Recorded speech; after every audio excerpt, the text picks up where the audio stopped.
All right, top of the morning, top of the evening, top of the night, whatever time zone you are on, we are live. Hello, everybody. A moment of silence for all those who have lost their lives.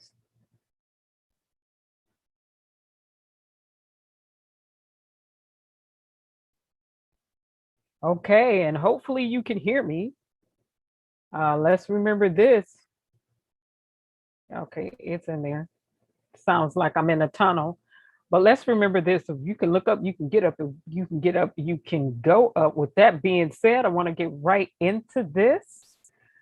Other people have shown this today, but let's get to the music and let's get right to this. We got some things to go over. You know, we're off into cases over here, right? We believe in justice. It's supposed to be innocent until proven guilty. Oftentimes for the African American community is guilty until proven innocent. I'll let the record show, but let me move on. Let me move on because we know I'll start and then we'll be here for the next year. But let's go. Let's go. Hush not, child, Don't cry. and don't cry. Your folks might understand you by and by. Just move on up toward your destination. Though you may find from time to time complication.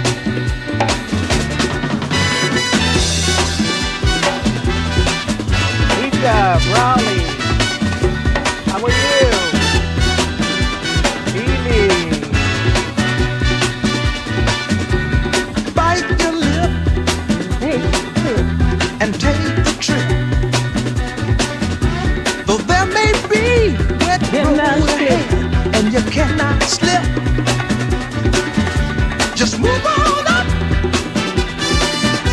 For peace you'll find into the steeple of beautiful people where there's only one kind. So hush not, child, and don't cry. Your folks might understand you by and by. Hey, let's go. And keep on wishing. Remember your dream is your only scheme, so keep on pushing.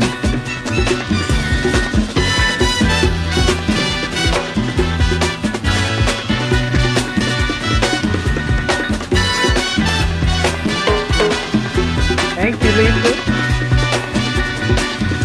Take nothing you, less than the supreme best. Do not obey, you must be safe, but you can pass the test. Just move on up to a greater day. With just a little faith, if you put your mind to it, you can surely do it.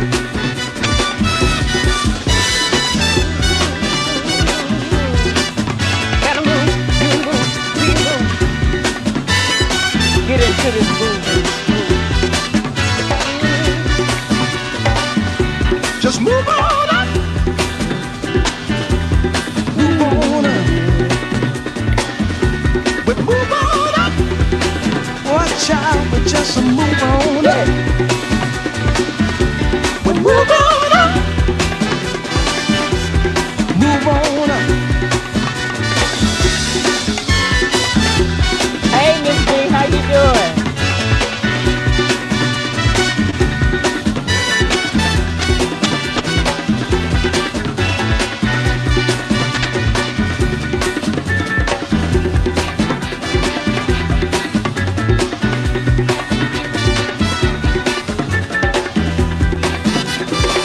Baseline is cold, ain't it, y'all? That's why I played it so much. It's the message and it's that baseline. Let it grab you tonight. Let the baseline grab you tonight.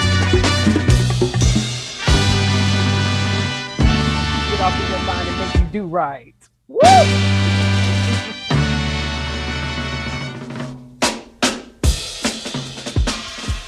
Okay. Okay. Okay. Okay. Okay. Okay. Okay. Okay. All right. All right. All right. All right. I gotta stop it. I gotta stop it. We know once I get the music going, we'll be here all night just off music. And believe me, YouTube have shut me down in the past for live streaming a whole bunch of music, and I didn't care. I kept it going.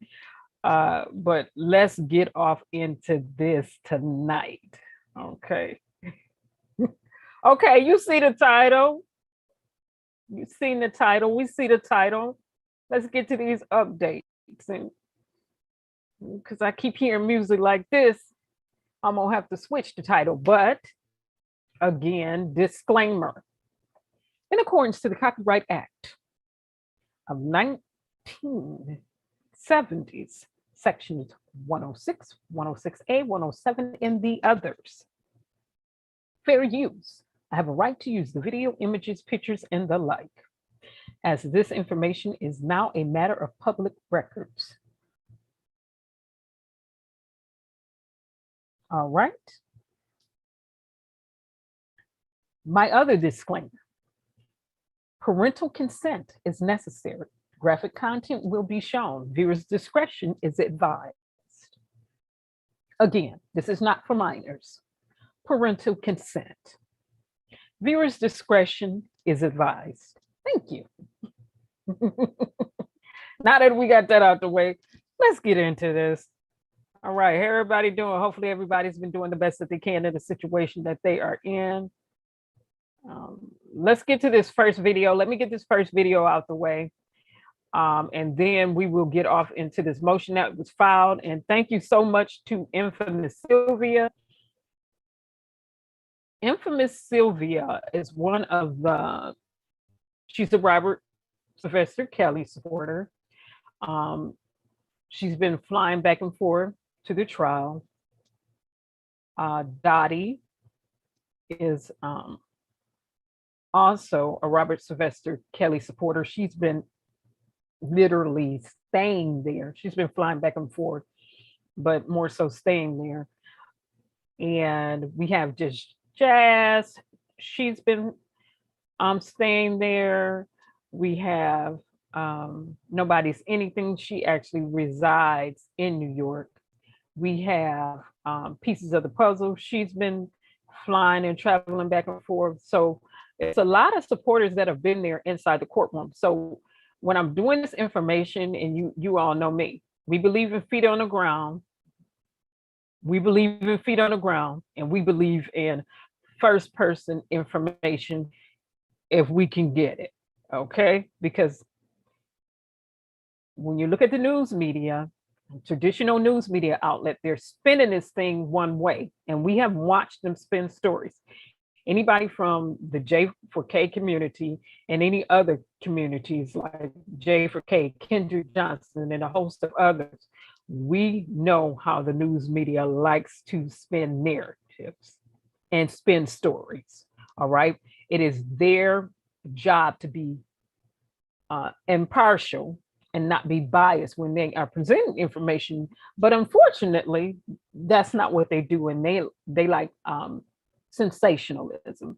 Sensationalism is when you present something and it's not based off facts. It's just, you're just doing it for the ratings. You're doing it for the drama.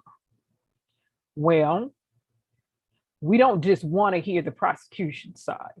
We want to hear the defense side. We want to see how and know how the judge has been responding. So before we get there though,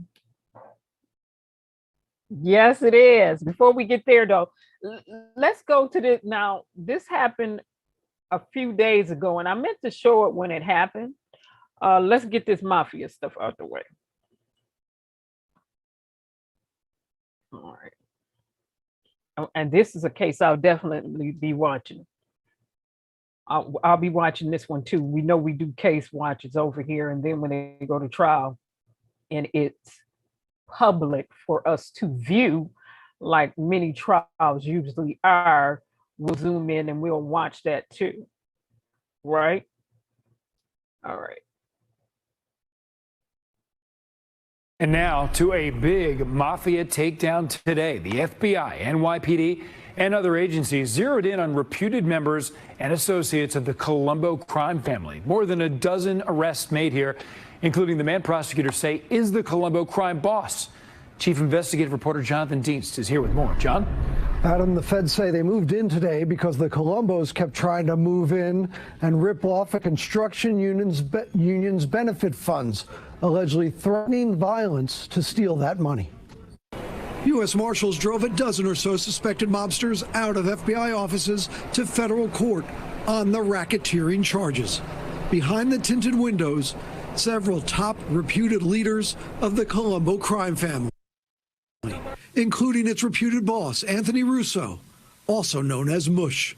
Prosecutors charged the crime family with ripping off a construction union and threatening violence if they were not paid, in part by ripping off that union's health fund. Suspect Vincent Vinny Unions Ricciardo allegedly threatened to kill. I'll put him in the ground right in front of his wife and kids, right in front of his Vinny, house. why? 14 charged in all, many appearing in federal court in Brooklyn this afternoon. Among them, reputed Colombo underboss Benjamin Castellazzo, a.k.a. Benji, and others like John Regano, who the feds say has nicknames like Bazoo and Maniac. Today's arrests come after repeated past cases against suspected Colombo members. These soldiers, consiglieres, underbosses, and bosses obviously are not students of history and don't seem to comprehend that we're going to catch them, said New York FBI Director Mike Driscoll. The NYPD, Nassau County Police, and Department of Labor investigators helped build the case, which includes charges of extortion, money laundering, loan sharking, fraud, and drug trafficking, all to allegedly benefit the Colombo crime family. Castellazzo's lawyer tells us he's innocent of the charges and will be pleading not guilty. This is The going to get lawyer good. for defendant Richard Ferrara said, "I'm confident my client will This be is going to be vindicated." interesting. Investigators say some of those arrested today have been involved in numerous union-related ripoffs for more than 20 years. The FBI today said today's case shows the underbelly of the mafia is alive and well, but the arrests will keep coming. Today's suspects pleading not guilty Every last during one of them virtual pled court not guilty. appearances, which are ongoing at this hour. Jonathan Dienst, News 4. Okay, they pled not guilty, just like Robert Sylvester Kelly pled not guilty. But while the FBI was saying whatever he was saying to the mafia, come on, you know, if that's real mafia, they don't care what you're talking about. I think the FBI should know that too, historically speaking. If that's real mafia, that's the connection runs deep, and they don't care either. They'll go life for life. They'll go tit for tat. I think that's what history should have taught those who reside in America who work in law enforcement. I'm just saying, let the record show. So that's a Rico case. Those are the type of Rico cases that we're used to. We're not used to this type of Rico case they have going on with Robert Sylvester Kelly. And so yesterday, pull it up again. Thank you so much, Infamous Sylvia. This came directly from her, and she is the one who has been purchasing with her team over there transcripts of this Robert Sylvester Kelly Rico trial. So, but she sent me this copy, so shout out to her. Yeah.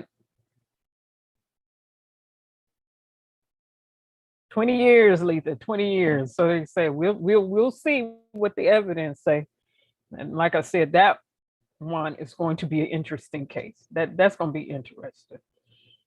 Oh, wow. Okay.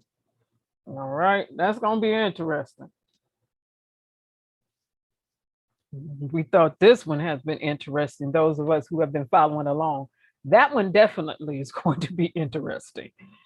Like I said, it's a traditional Rico case. Okay, so Miss Sylvia had on her channel yesterday Diana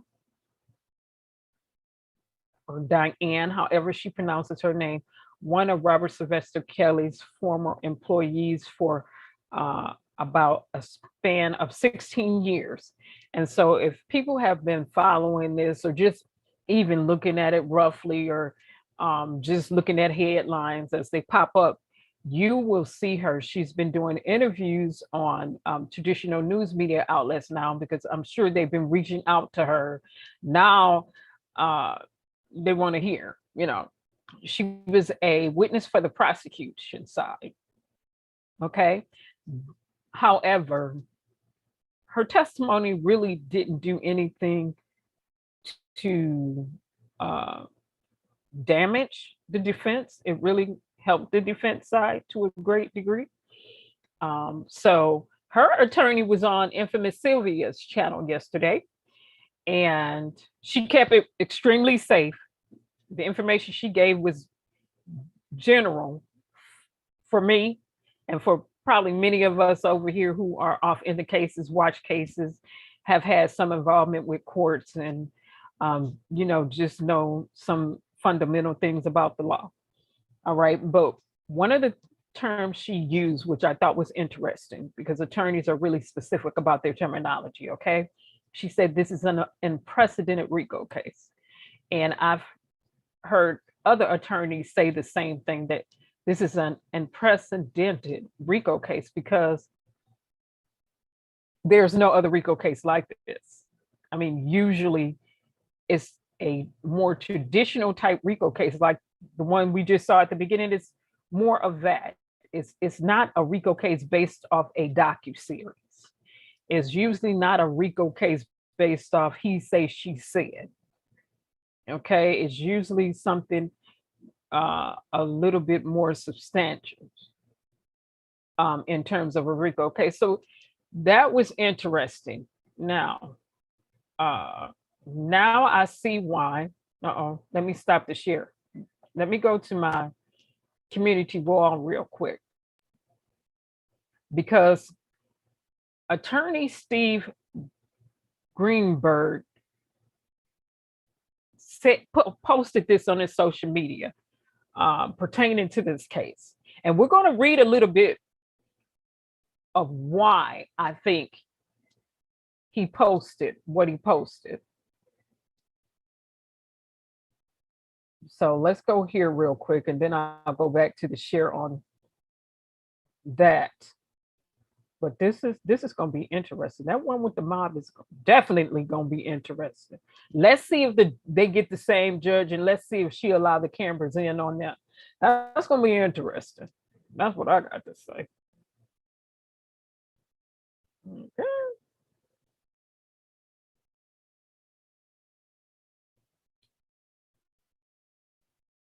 All right. New York, y'all on fire with cases. Y'all on fire with cases. Y'all just on fire with the cases.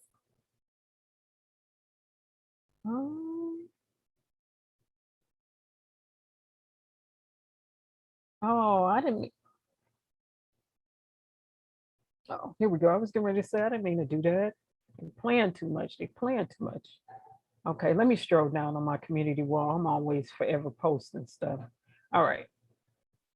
Here it is. All right. Let me do the share on this. Let's go.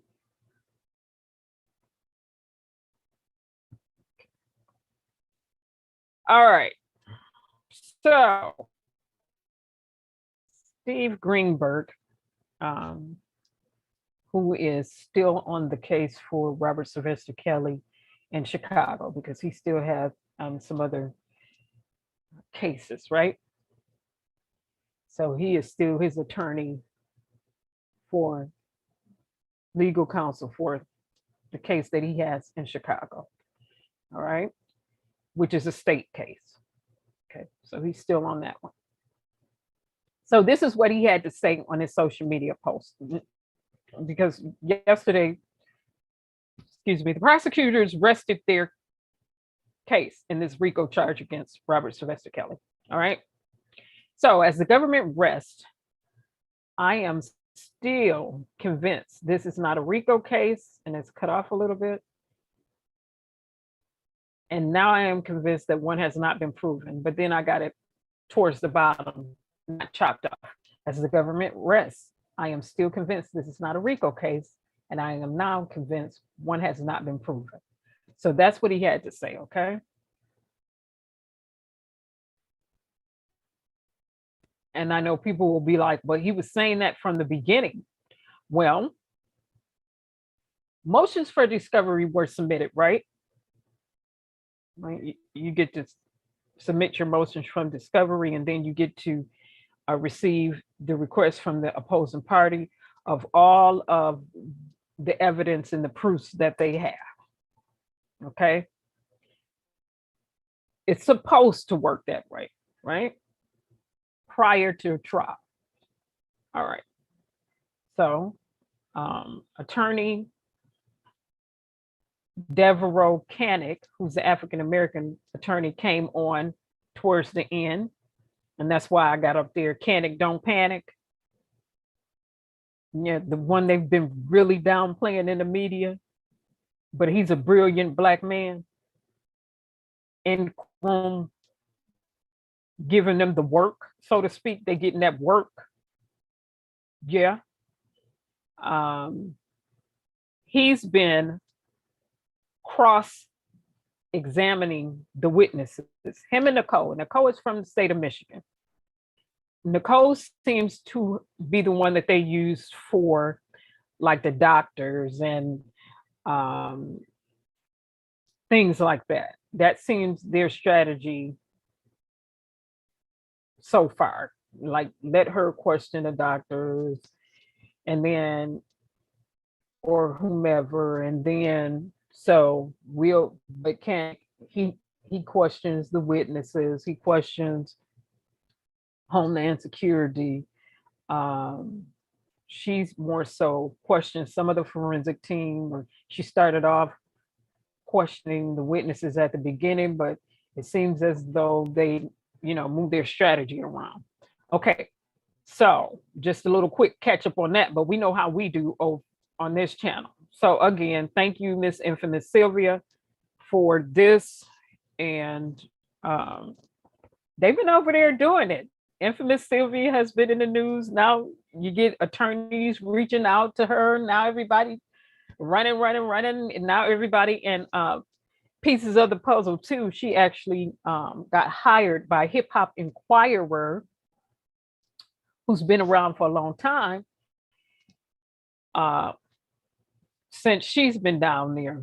I mean, it was just women who support Robert Sylvester Kelly, showing up to court, using their own money, going back and forth to sit inside the courtroom, take notes, and come back and report from all sides.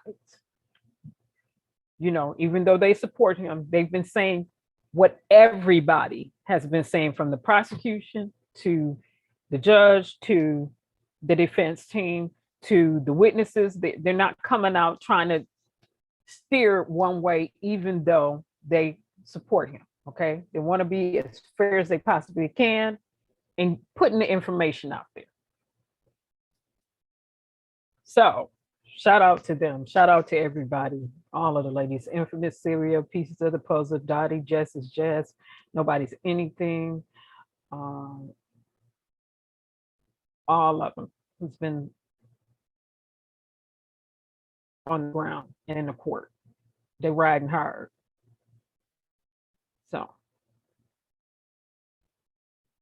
So we get to this, and this is a motion filed on behalf of Robert Kelly from his defense team, by his defense team, okay? So it's filed September the 18th. Let me do something real quick. Just give me a minute, everybody, to hit a nice refresh on this.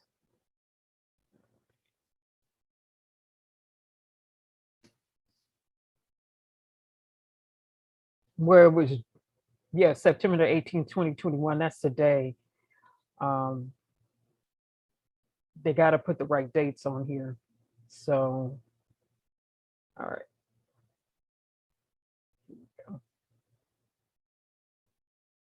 Hey, Alan.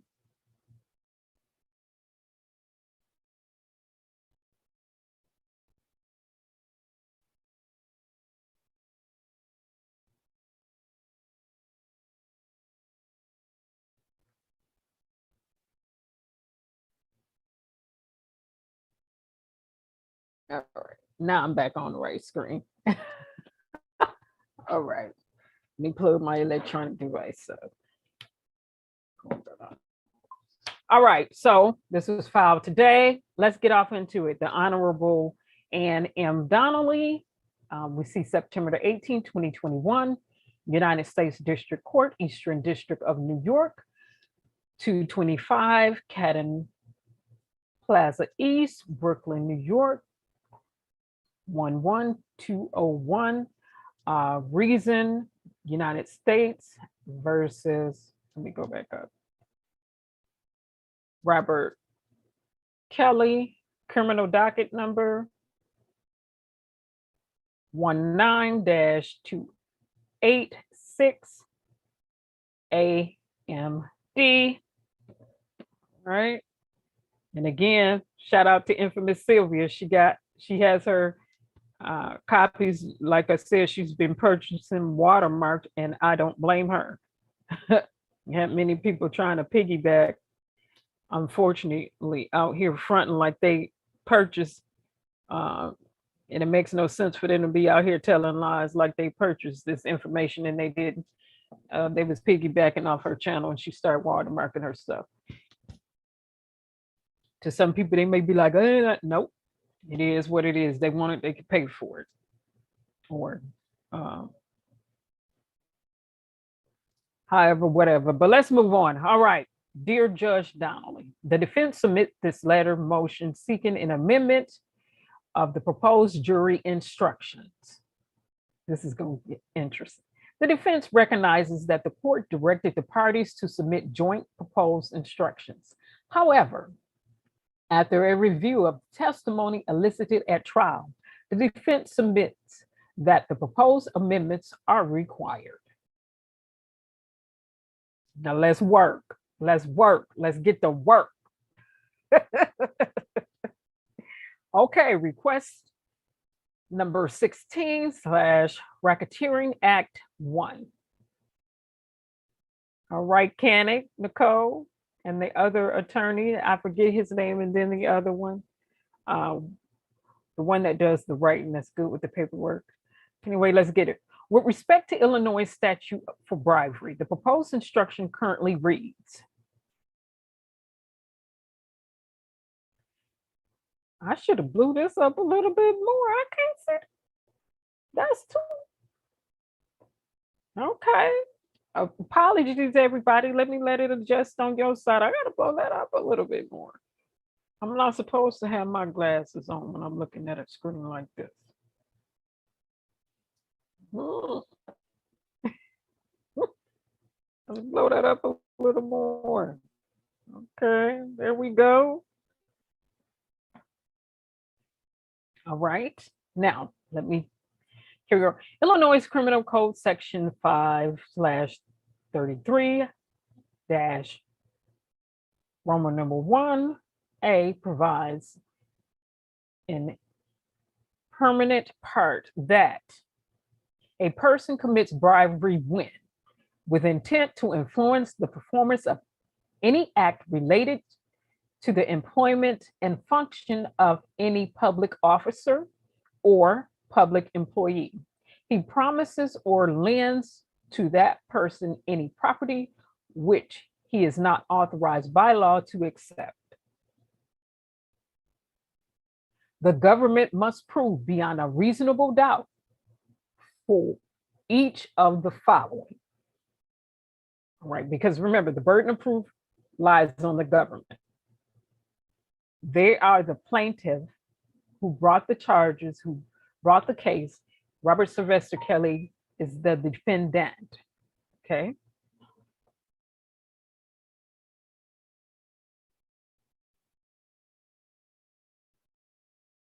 Okay.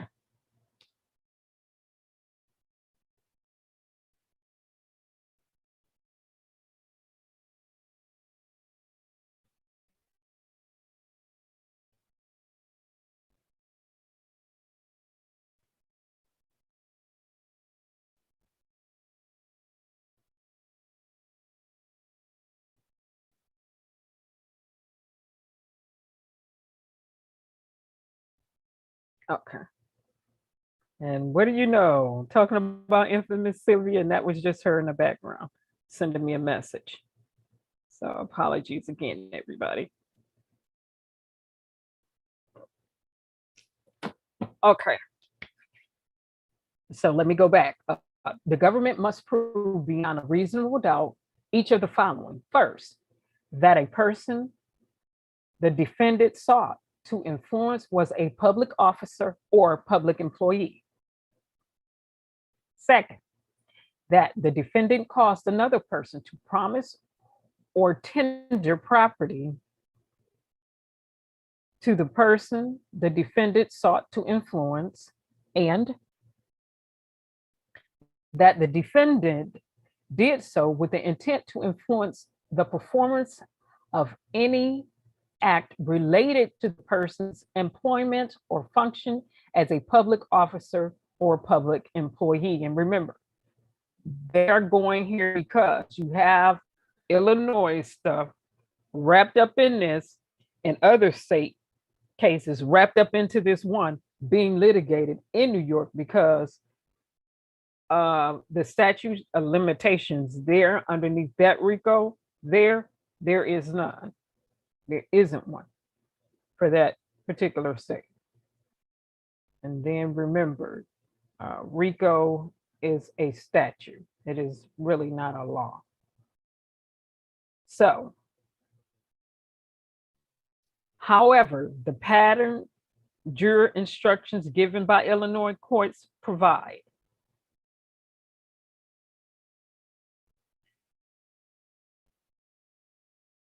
okay. Illinois pattern jury instructions criminal database updated April 2021. Illinois Supreme Court Committee of Pattern Jury Instructions in Criminal Cases, bribery. So underneath bribery, they have definition of bribery, official. A person commits the offense of bribery when he, one, promises or tends, and they keep saying 10, so it's not lends, tenders. Yeah, they got tenders. Any property, personal advantage to a public officer, a public employee, a juror, a witness, with the intent to influence the performance of any act related to the officer's employees, jurors, witness, employment or function, or promises or tenders any property, personal advantage to one whom he believes to be a public officer, public employee, juror, witness, with intent to influence the performance of any act related to the employment or function of a public officer, public employee, juror, witness, or promises or tenders any property, personal advantage to any other person with the intent to cause the other person to influence the performance of any act related to the employment or function or public officer, public employee, juror, witness, or, and it's going to get redundant here, receive, retain, agrees to accept any property, personal advantage, knowing that the property,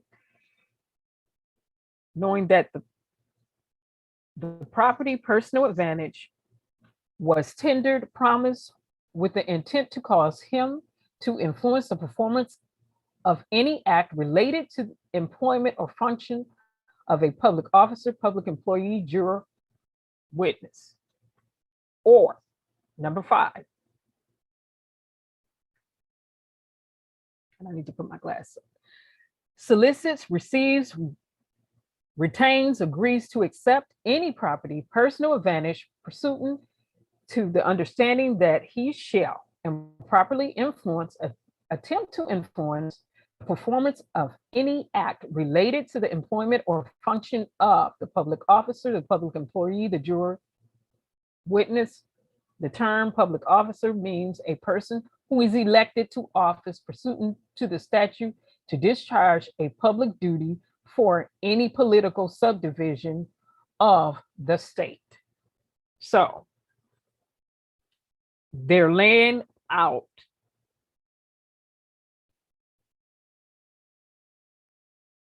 the law and the terms of bribery to substantiate why they submitted this motion.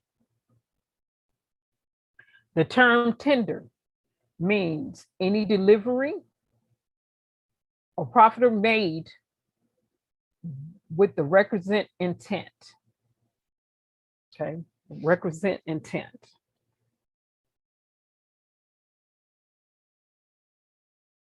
All right, so committee note, instructions and note approved, January 26, 2018. 720 Illinois CS 5-33/1, 2-17 and 2-18 West 2017 as amended by PA 97-1108 effective January 1st, 2013. All right, so they're going back. Approved instructions. Let me read it just. I had to stretch my leg out here. Ooh, here we go. When paragraph is used, give instruction 21.12. When paragraph 2 is used, give instruction 21.12a. When paragraph 3 is used, give instruction 21.12b. When paragraph 4 is used, give instruction 21.12c. When paragraph 5 is used, give instruction 21.12d.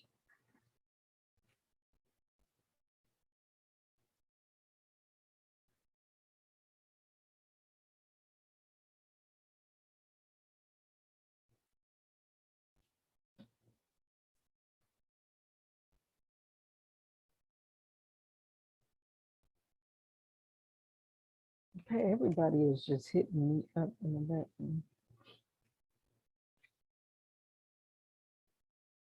All right. I'm refreshing my electronic device because I don't see any questions. Everybody is just probably reading it and listening along. But I'll refresh. All right. So, okay. Therefore, according to Illinois pattern jury instructions, the person charged pursuant to statute has to either promise or tender property, or promise or tender property to another person with the intent to cause the other person to influence the performance of official act. This is further illustrated by additional guidance provided by the Illinois pattern jury instructions. For example,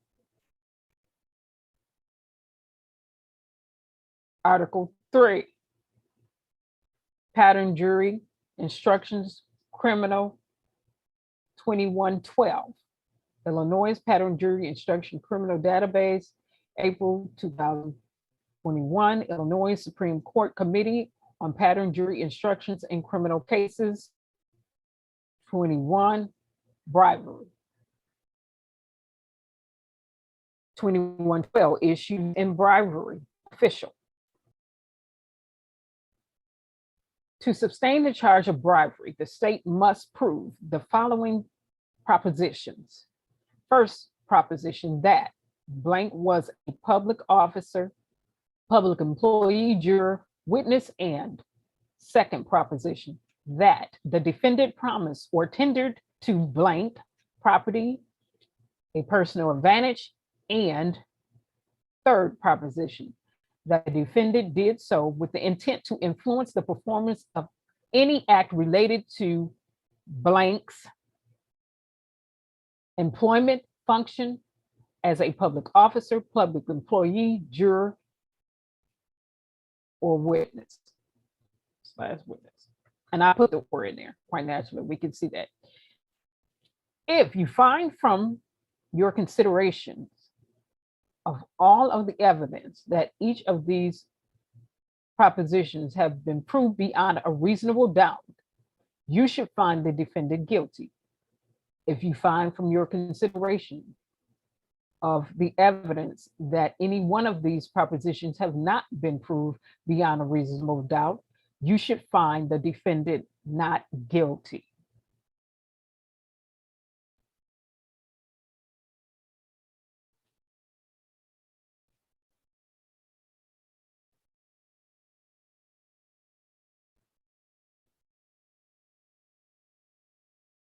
Okay, committee note, instructions and note approved January 26, 2018. Here we go. Here come the good stuff. All right, this is why they're filing this motion right here. We're gonna get to it. So now we just went over rules, jury rules, Illinois bribery, different things like that.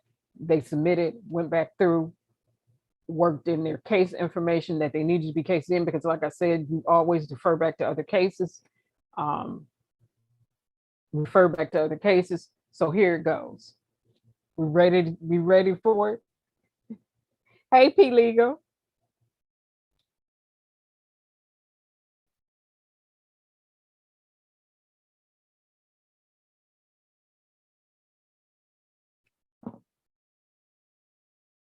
All right, here we go. At the instant trial, the government called Demetrius Smith regarding the bribery charge.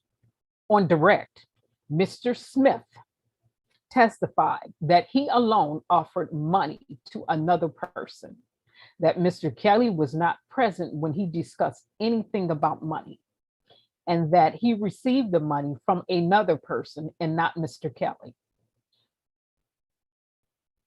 TR 714-719. So it's the pages, transcript pages 714 through 719.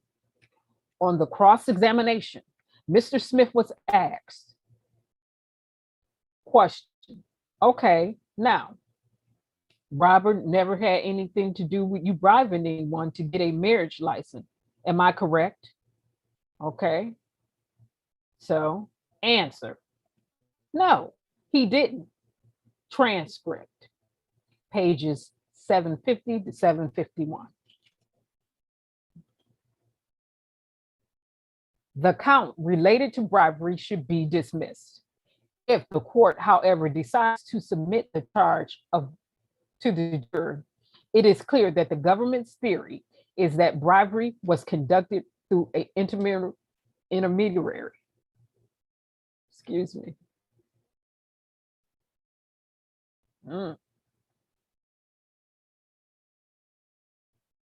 Demetrius. And Demetrius, when you read those transcripts, as it pertains to an alleged marriage between Aaliyah and Robert, said Robert didn't ask him to do nothing. Matter of fact, he said he was not even there.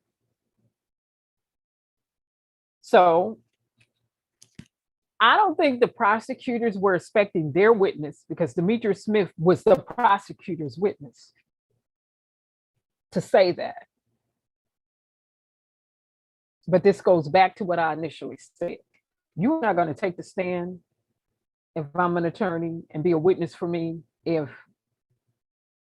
I feel in advance you have some credibility issues. I don't care what validity you can bring to the case. If you have some credibility issues, or if I think you're a little bit shaky or a little bit fleety, I'm sorry, I'm just not going to have, I don't care how. I need you to say first person what you need to say. If it's just not going to, if it, I rest my case. I just rest. Let me move on. Let me move on to this. Let me move on. Let me move on. Let me move on. Okay. Article 3, pattern of jury instructions, criminal 2112B. Okay, and we go Illinois pattern of jury instructions, criminal. Okay, database updated April 2021. Illinois Supreme Court Committee on Pattern of Jury Instructions in Criminal Cases. And 21, bribery. 2112B, issues in bribery, official through an intermediary.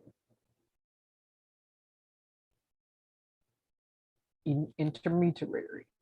All right. To sustain the charge of bribery, the state must prove the following propositions. First proposition, that the defendant promised or tendered property, a personal advantage to blank. And second proposition, that the defendant did so with the intent to cause blank to influence the performance of any act related to the employment function of a public officer, public employee, juror, or witness. And remember, I'm throwing or witness in here. If you find from your consideration of all the evidence that each one of these propositions have been proved beyond a reasonable doubt, you should find the defendant guilty. If you find from your consideration of all the evidence that any one of these propositions have not been proven beyond a reasonable doubt, you should find the defendant not guilty.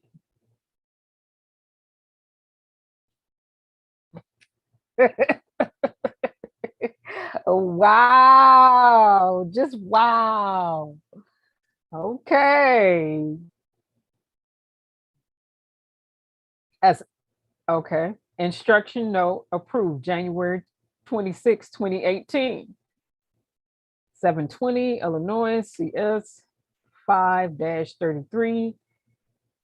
5/33-1 West 2007.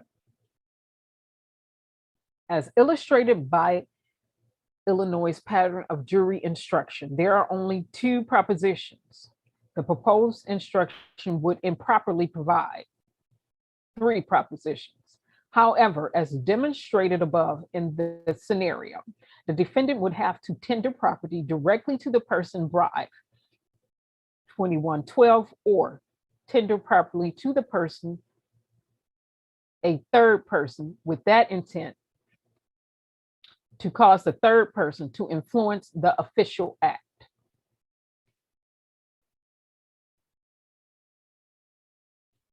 Second part of the proposed instructions in this case currently reads,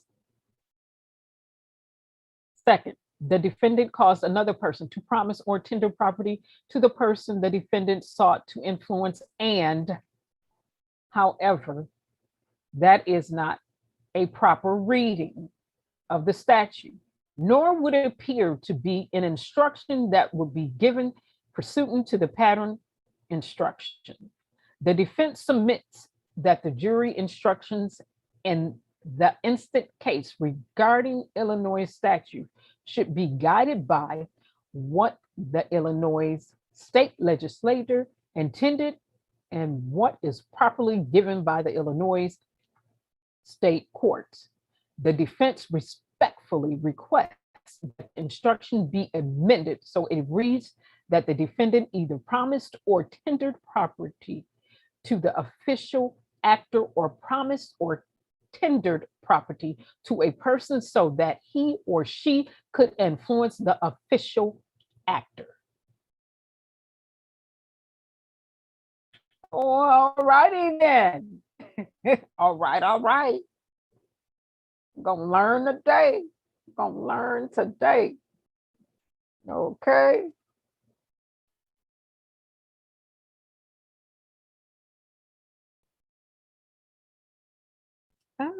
Okay.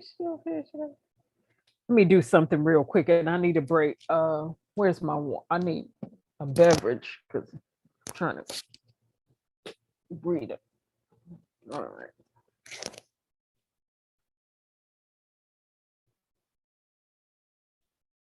I need a swig of water. I'm gonna need a swig of water.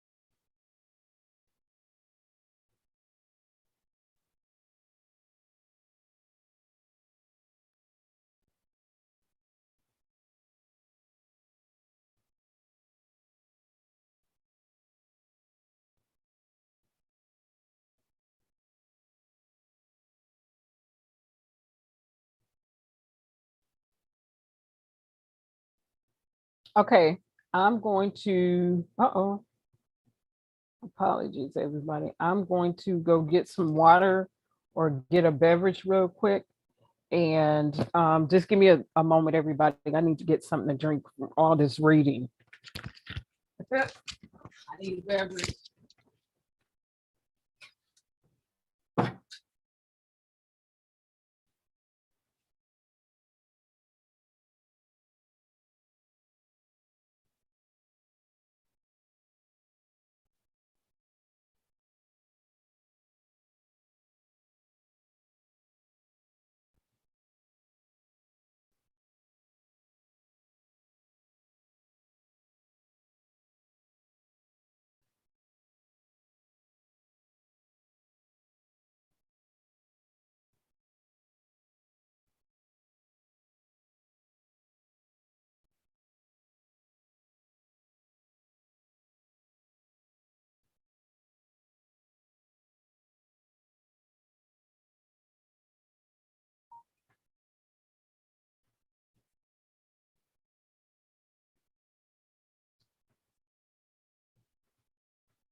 All right.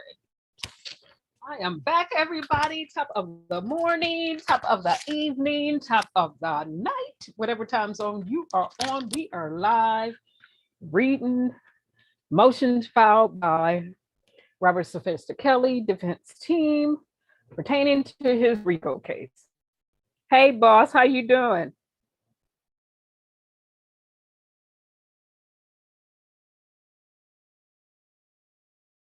Boss is in the building.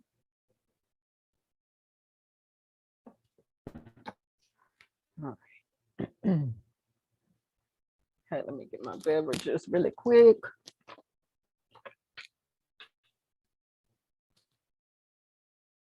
All right. So, Boss Blake, what we're doing right now is we are reading this motion that was filed by Robert Sylvester Kelly defense team as it pertains to this Rico case.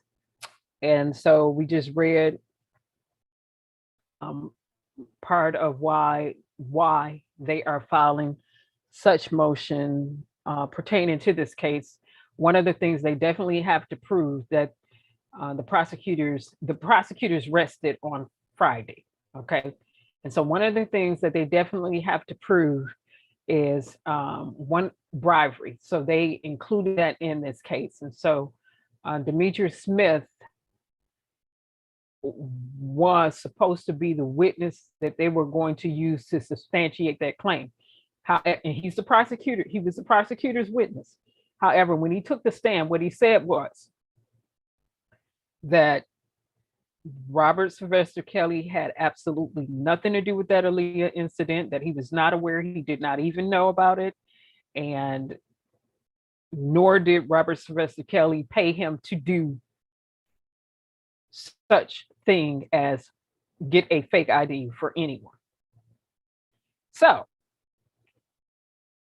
the defense wants the verdict, the instructions for the juror when it comes to the reading of the verdict to be amended and updated to reflect such. So, but that was the prosecutor's witnesses, though. They witnesses, like I said, have been flaky on the stand and really have helped the defense.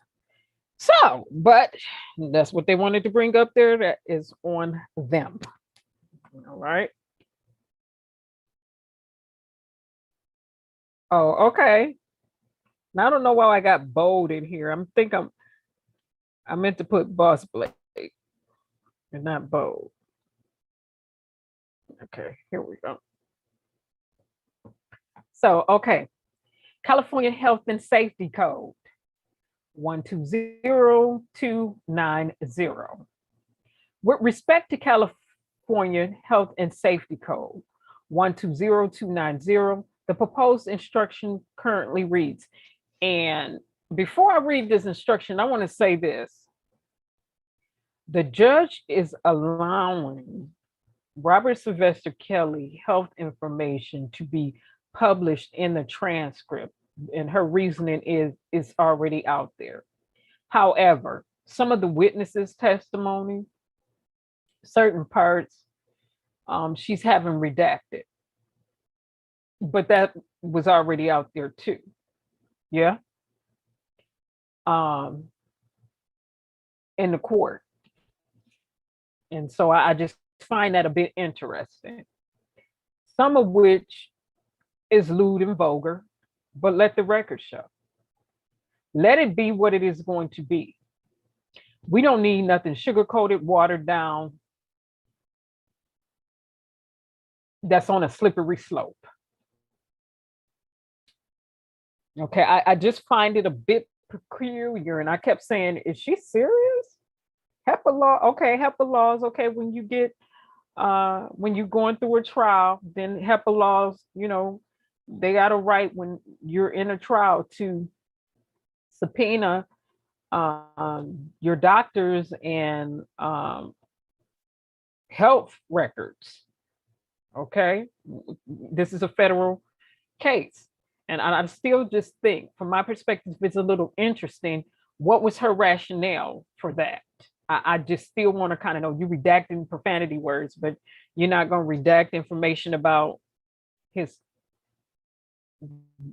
speculations about his health. Okay, because the doctor said, the doctor that alleged that he tested him said, well, two of those cases, he tested him allegedly two times. Well, this is what the doctor gave testimony to. This came from the doctor mouth. Tested him 2 times, and the test came back negative twice. So what? But the doctor is under review. So, like I said, he's about to lose his license. In my perspective, I think that doctor's gonna lose his license. He's about to lose that license. Because of that stuff he said on the stand. I said, this is out of pocket. You should know better. But anyway, let me get back to this. Okay, California Health and Safety Code 120290. With respect to California Health and Safety Code 129290, a proposed instruction currently reads, the government must prove beyond reasonable doubt. Okay, boss, no problem. First, that the defendant knew he was afflicted with any contagious, infectious, or communicable disease. Second, that the defendant exposed himself to Jane Doe number 5 by engaging in unprotected sexual activity with Jane Doe number 5. Third, that the defendant acted willfully. And fourth, that the defendant did not inform Jane Doe number 5 that he had a contagious, infectious, or communicable disease and obtained her consent to expose himself in these circumstances prior to engaging in the exposure. You better work, Canick. You better work, Canick and Nicole and the other attorneys on here.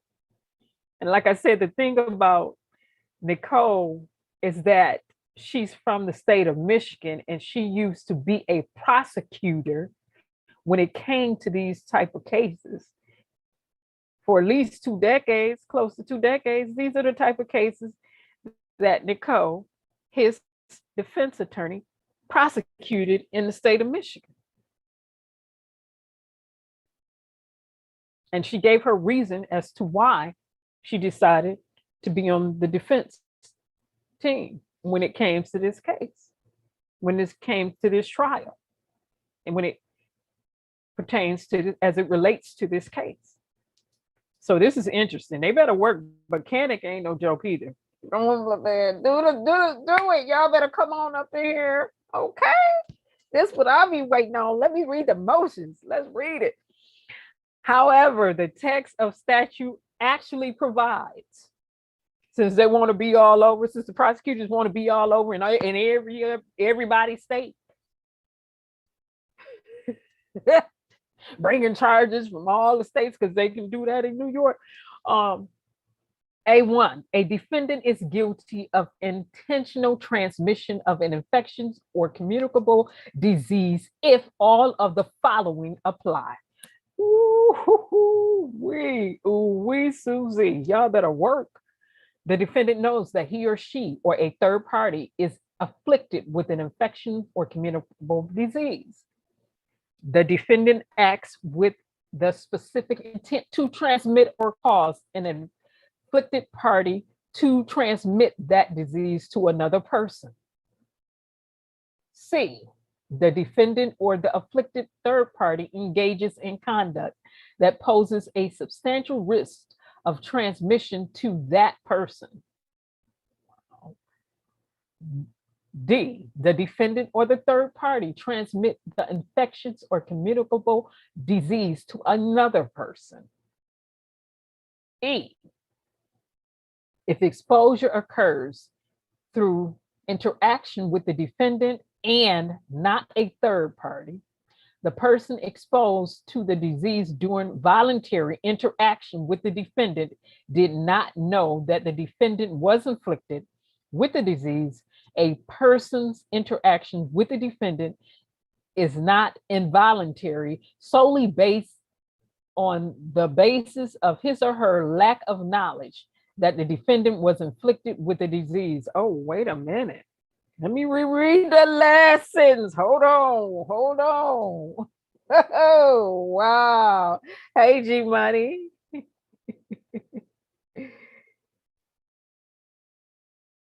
Let me reread that last sentence. Let me slow it down and rewind it for a minute. All right, let me pull that one back. Okay, I'm on E, last sentence. I'm pulling that back. I said, let me reread this. A person's interaction with the defendant is not involuntarily solely on the basis of his or her lack of knowledge that the defendant was afflicted with a disease. Okay. 2, a defendant is guilty of willful exposure to an infectious or communicable disease if a health officer or a health officer's designee acting under circumstances that make securing a quarantine or health officer's order feasible, has instructed the defendant not to engage in particularized conduct that poses a substantial risk of transmission of infections or communicable disease, and the defendant engages in that conduct within 96 hours of the instruction. A health officer or health officer's designee may issue a maximum of 2 instructions to the defendant that may result in a violation of this paragraph.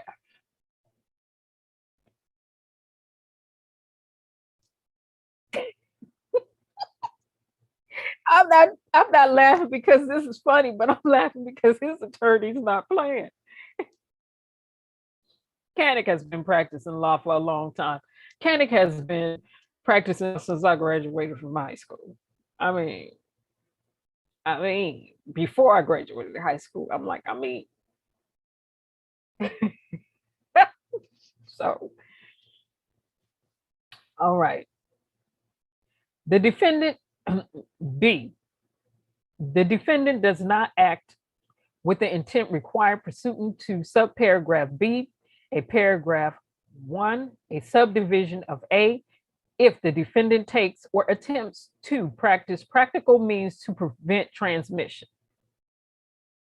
C, failure to take practical means to prevent transmission alone is insufficient to prove the intent required pursuant to subparagraph B of paragraph A of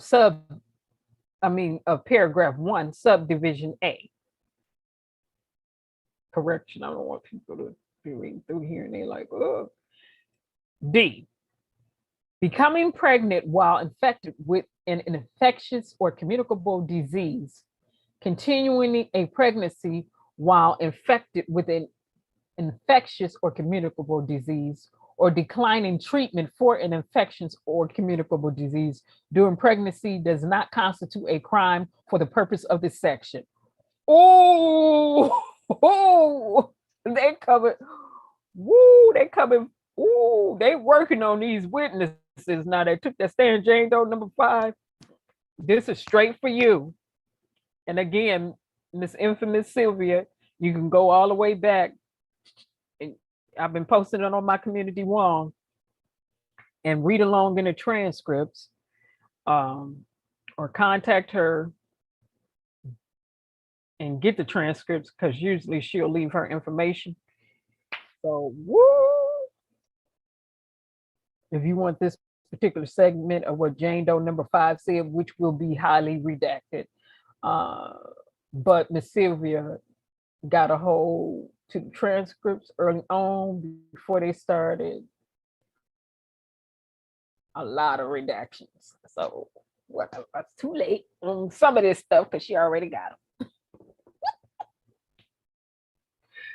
So, all right, Jane Doe number 5 is for you.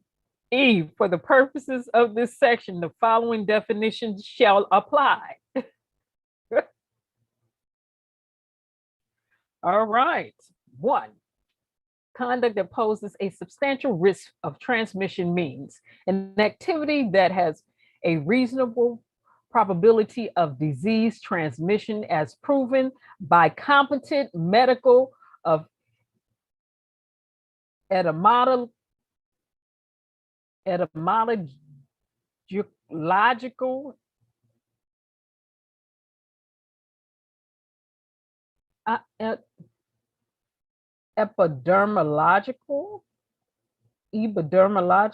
I'm not pronouncing that right. Evidence. Where's my medical people at? Epidermological. Epidemiological evidence. And then somebody from the medical community will come behind me, like my best friend, and one of my siblings will be like, you didn't 100% pronounce the word correctly. Well, I'm not in the medical field. I'm in my field. So that's the way I read it. All right. Which is still no excuse, by the way. I did teach language arts. All right, but whatever, moving on. Conduct posing a low or Okay, let me reread this. Conduct posing a low or negligible risk of transmission, negligible risk of transmission as proven by competent medical or epidemiological evidence does not meet the definition of conduct posing a substantial risk of transmission. They coming for you, Jane, though, number 5. Infections or communicable disease means a disease that spreads from person to person, directly or indirectly, that has significant public health implications. And again, this is their rebuttal against Jane Doe, in part against Jane. Well, not a rebuttal, but this is their motion to amend instructions to the juror based on what government witnesses have already said. And this right here pertains to Jane Doe number 5. Practical means to prevent transmission means a method, device, behavior, or activity demonstrated scientifically to measurably limit or reduce the risk of transmission of infections or communicable disease, including but not limited to, and everybody know I love that word, but not limited to, the most used line in all of my technical writing throughout college.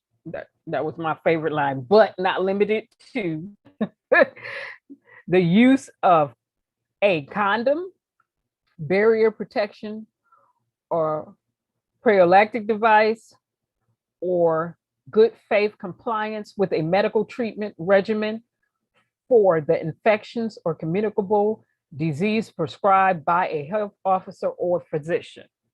F, this section does not preclude a defendant from asserting any common law defense. Wow. Wow. Woo.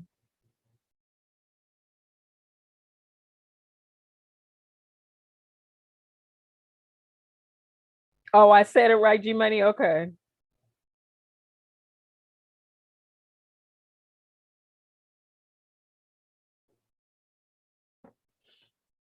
All right.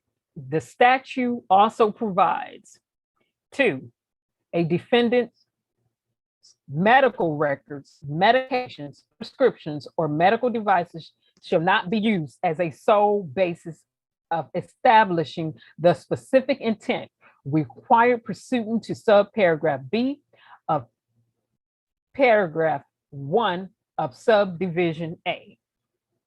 Well, let's work then. Let's work, Nicole. Can it? Can it? Don't panic. Let's go. The other attorneys, let's get it. All right. Let's go. Let's see what the judge gonna do. Because judge, I'm gonna tell you like this right here, right now. If you don't allow this in, these attorneys gonna roll on your head.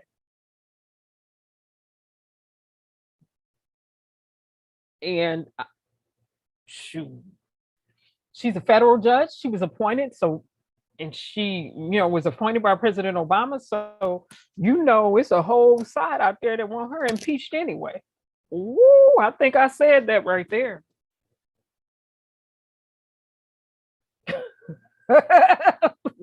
Y'all, you better be careful with me. All right, initially, let me get back to this. Initially, the defense respectfully requests that the court require the government to indicate whether the claim is that Mr. Kelly intentionally exposed others or that he willfully exposed others. They better work. Look at the way they work of the words. You know, attorneys use words for a specific reason. We can talk about semantics and syntax. Let me read that again. Initially, they like, listen, the defense respectfully requests that the court require the government, prosecutors, government, y'all brought this, to indicate, because apparently you did in court, whether the claim is that Mr. Kelly intentionally exposed others or that he willfully exposed others. This is why Steve, his attorney for Illinois, said what he said. Read through stuff like this. Let me finish reading further. The defense respectfully requests that the court provides an instruction that the defendant does not act with the intent required pursuant to the statute if the defendant takes or attempts to take practical means to prevent transmission. The defense also respectfully requests that the court provide an instructions that failure to take practical means to prevent transmission alone is insufficient to prove the intent to the transmission, a communicable disease. All right.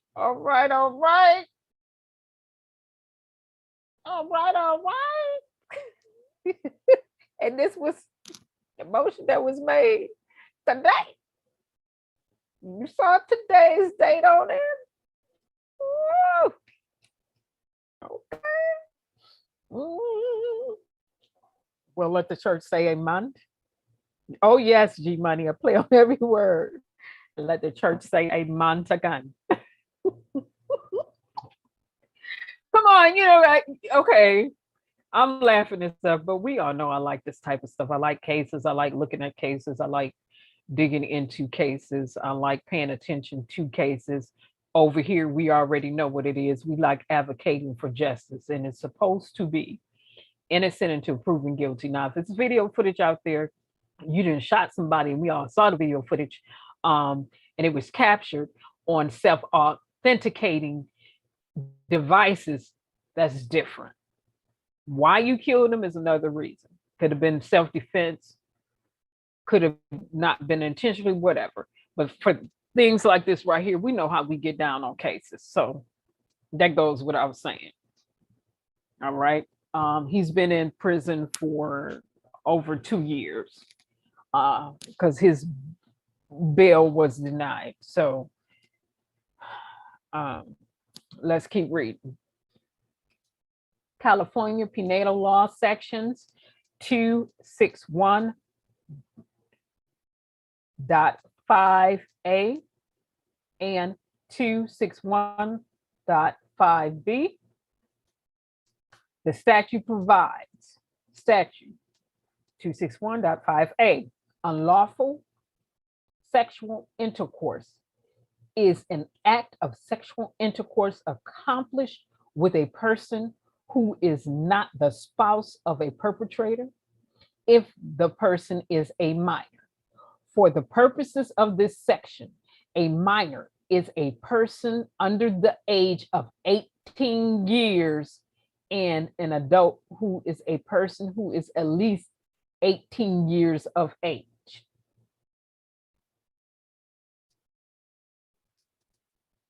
Any person who engages in an act of unlawful sexual intercourse with a minor who is not more than 3 years older or 3 years younger than the perpetrator is guilty of a misdemeanor.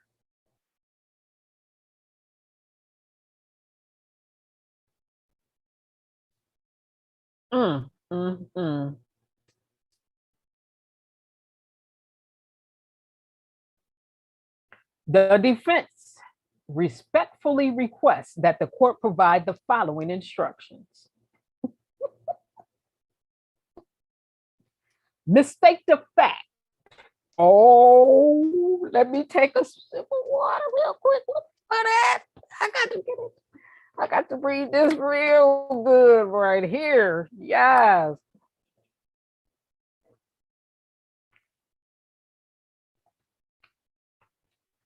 get my water on so my voice can be nice and strong. Now let me get my vitamin C on, orange juice. Vitamin C helps strengthen the vocal cords for those who don't already know. I'll say it again, vitamin C helps strengthen the vocal cords for those who don't already know. So let me drink a little orange juice right here to get my vitamin C to strengthen my vocal cords so I can read this. Yes, Lord. Yes, Lord. All right. So here we go. All right. That's too much vitamin C. That's too much vitamin C. Excuse me, everyone. I got to go back to the water. All right. All right. All right. Mistake of fact. Reasonable mistake by the defendant as to the age of a minor is a defense. Whoa, what you say? What you say? Let me read it again. Reasonable mistake by the defendant as to the age of a minor is a defense. This defense applies if the defendant held a reasonable belief that the minor was at least 18 years old at the time of sexual intercourse. Are they rolling on you, Jane Doe number 5? And for people who have not been reading along with the transcripts or listening to other people read the transcripts, and I would admonish people to go to Miss Sylvia, because like I said, she's been the one, her team and her over there have been the one purchasing the transcript directly from the clerk, directly from the clerk that day. The clerk, because they switched clerks out. So the clerk who's in there that day, that's where they've been getting theirs from, and everybody else has been kind of piggybacking off of Miss Sylvia. I'm gonna just say it like it is. It is what it is. Except for traditional news outlets, but they want to half tell due to information. But so I want to pause for a minute, and as it pertains to this right here, Jane Doe number 5 and the Jane Does who have been in there. Well, this is what happened. The Jane Does, many of these Jane Does admitted to lying about their age. Not only did many of these Jane Does admit to lying about their age, they had fake identifications. Therefore, reasonable mistake by the defendant as to the age of a minor is a defense. So people are wondering why his defense team is pulling this in, because it came out in court. An admission from their own lips that they was lying about their age. Not only that, other evidence that the judge really wouldn't allow in to the degree that, in my opinion, she should have allowed it in. But the burden of proof relied, some things she said she was not going to allow them to admit into the court pertaining to the witnesses. I think it should have been allowed in because it would speak to their character and credibility as a witness. However, she chose not to for whatever reason. Okay, maybe it had no relevance to her. However, whether she allowed it in or not, from an admission of their own lips, many of these Jane Does said they lied about their age. And people have been saying, if you all are coming after him with a vitriol and a viciousness or in such a heinous way, saying that he likes underage girls, why did they lie about their age and say they was 18? Why even lie? Things that make you go, And on the witness stand, they sitting up there, yeah, I lied. They sitting up there, I lied about my age. So that's why the defense is putting that in there.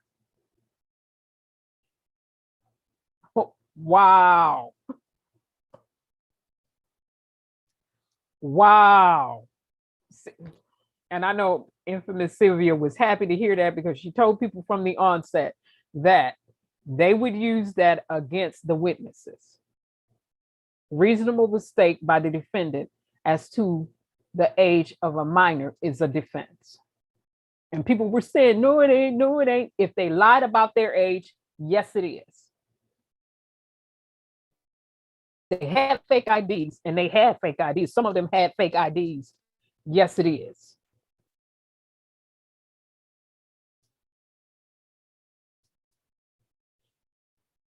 All right. So let's move on. Let's move on. Woo! They gonna learn today. Mm.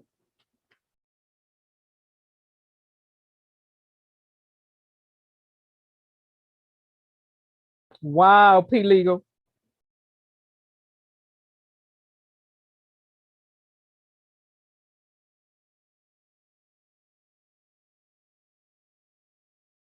Okay, I'm reading. What did Letha say? Oh, you said pull it back.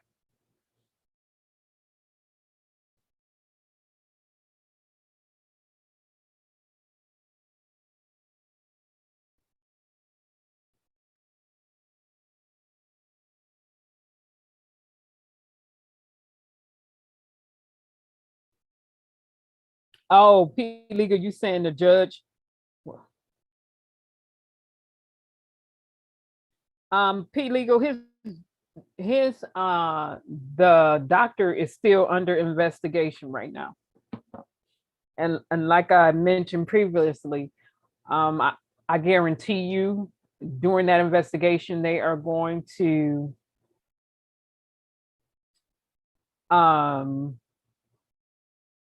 go over the rest of his patient's information.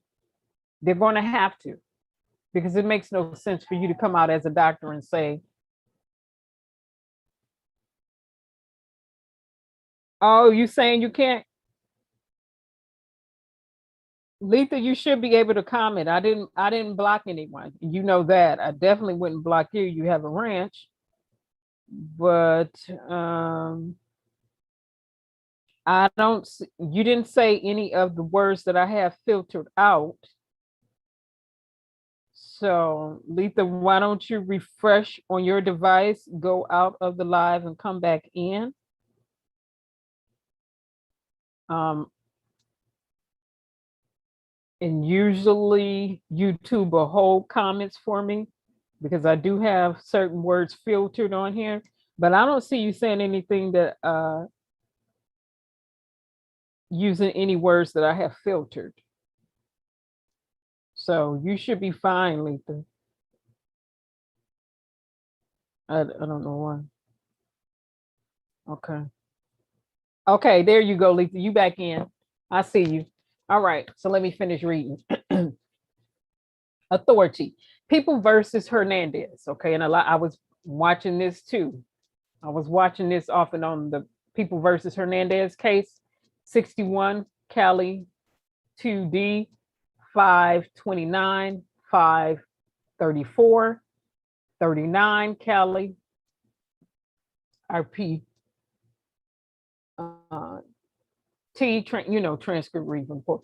Okay, so pages 361, 393, P-2D 673, sub, and it's the Supreme Court, California, 1964.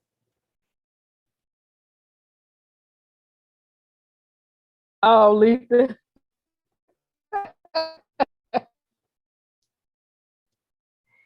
Okay, Letha.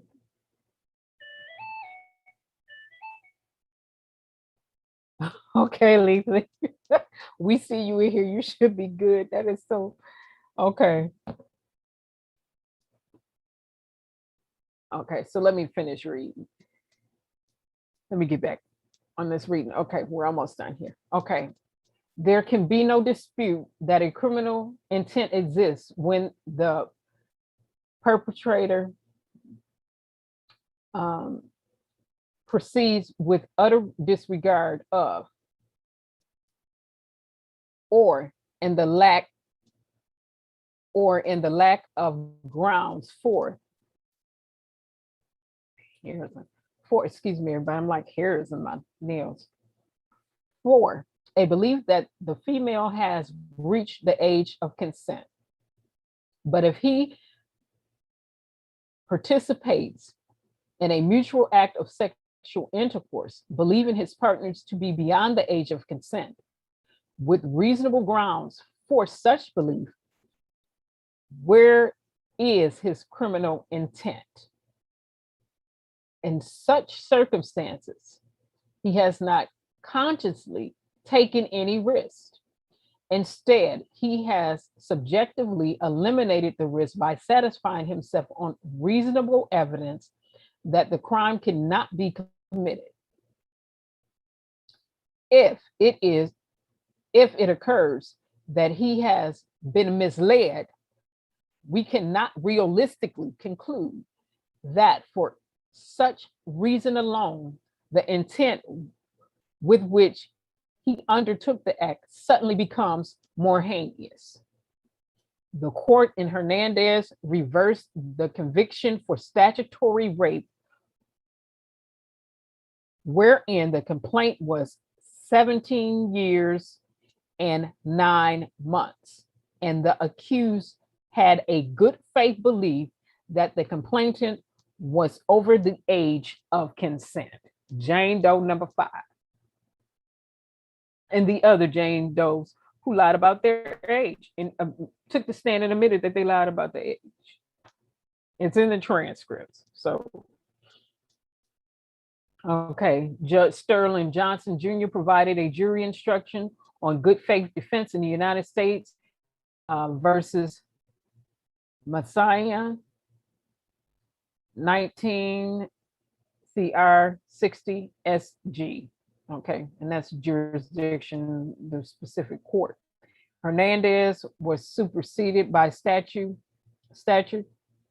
261-5D, only regarding sex with a minor under the age of 14, and that is not applicable to the instant case. Applicable.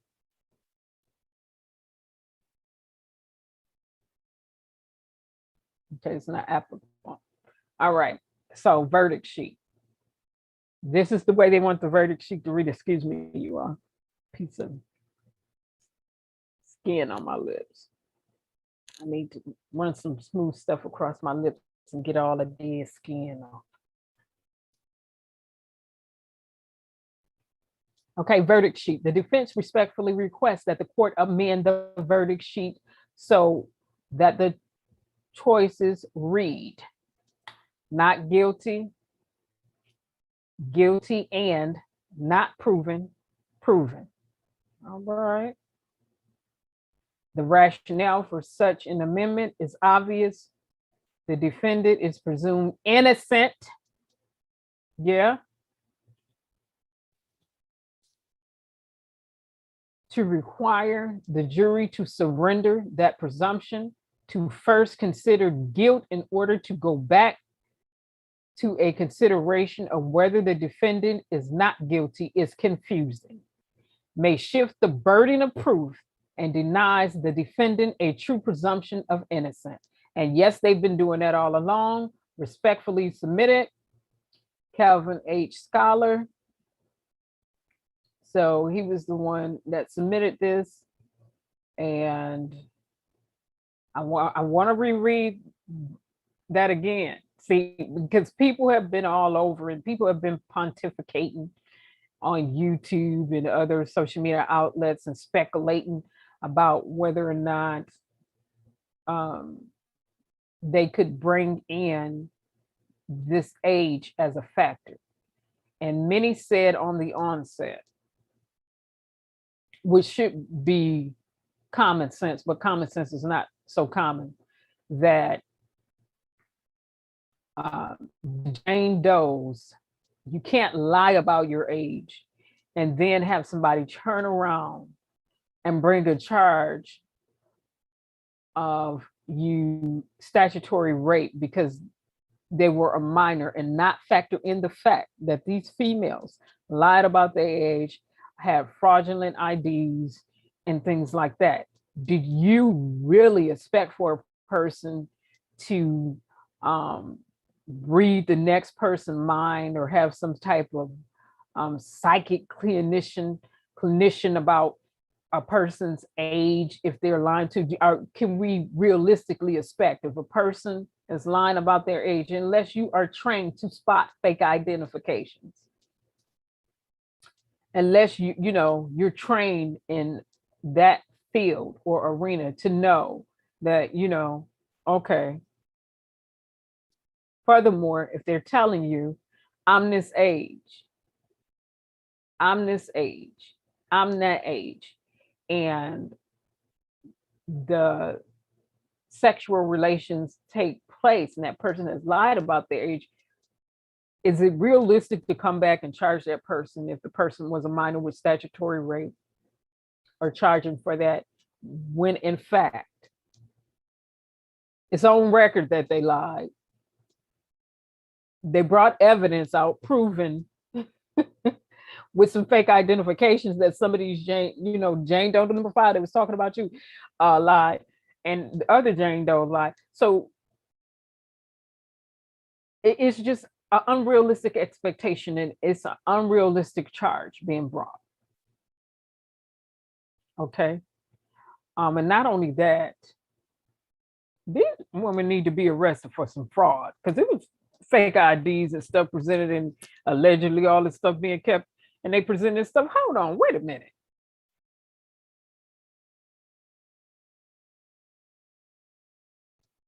You a whole fraud. You done went out and got all these fake IDs. That's fraud.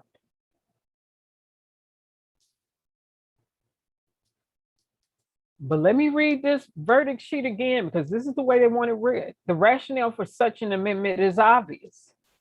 The defendant is presumed innocent. To require the jury to surrender that presumption, to first consider guilty in order to go back to a consideration of whether or not the defendant is guilty or not, is confusing. So what they're saying is, you all have been sitting up in here, the way this is being presented and the way the information is being given to them is confusing, may shift the burden of proof, and denies the defendant a true presumption of innocence.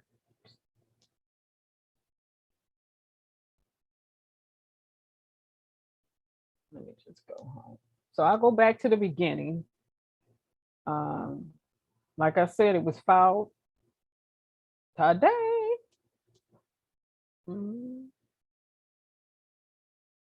of the motions. So what are everybody? So what are you all thinking? I know chat is right now.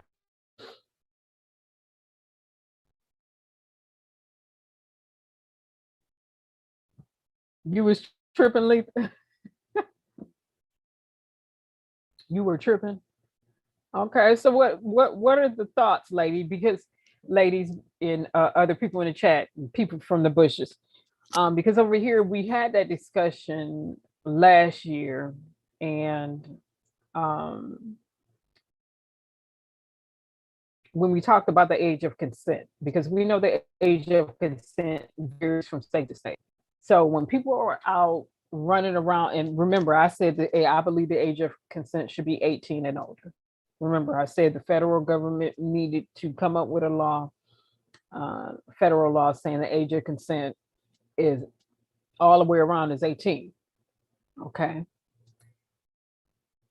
But that would involve guys too, right? And so if we get to that point of saying the age of consent is 18, and somebody brought up some good points. What about minors being with minors?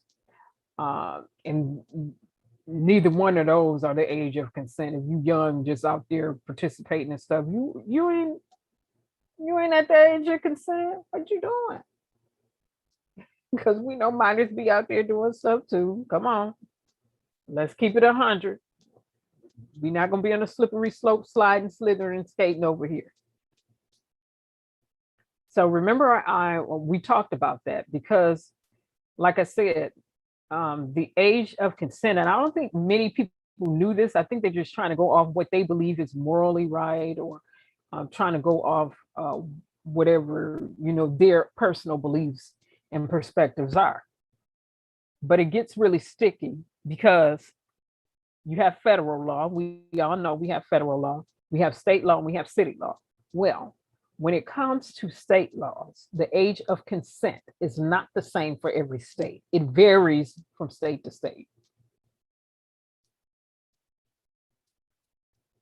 Then one state just bumped the age of consent down, if I'm not mistaken, to 14, and P Legal has it in the bottom of the chat. So that becomes a little sticky. That's a little sticky right there. So think about it. The age of consent in Illinois should be 17, right? It's supposed to be 17, if I'm not mistaken. The age of consent in Florida, I think, what is it? Is it 17, 18? So you start jumping from state to state, and they're saying, oh, we was here when we did X, Y, Z.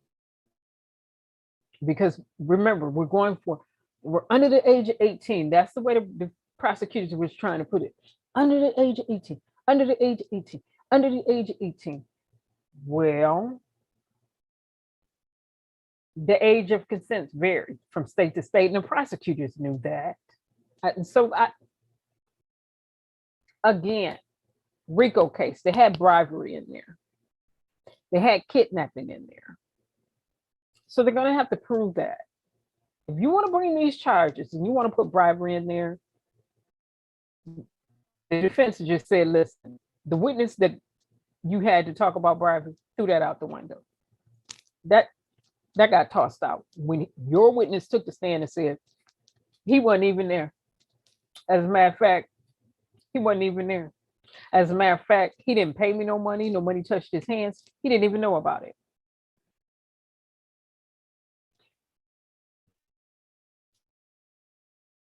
Also this week, they brought someone in from the Department of Health and Human Services, which is what it's called now. Remember, they allege that all this stuff, him and Leah was married in 1994. And so the prosecutors got up there and said they went to the Department of Health and Human Service. It was the Social Services Office then, I think that's what they called it. And that's where she got this fake ID from. And it was given to her there. And then they took this fake ID and it was submitted to the clerk's office in Illinois. Then they took it to court and they gave it to the clerk. So prosecutors brought their witness in this week who have been working for the Department of Social Services or Department of Health and Human Services. Now it's what it's called since the 80s. Okay. He still works there.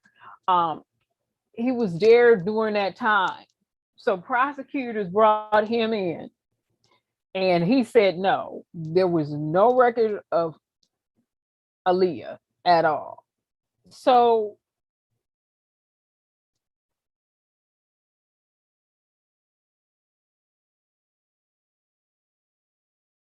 but that's where they allege she allegedly got this fake ID from. It was from Social Services. And then he said, there is no record. We don't have a record of her at all.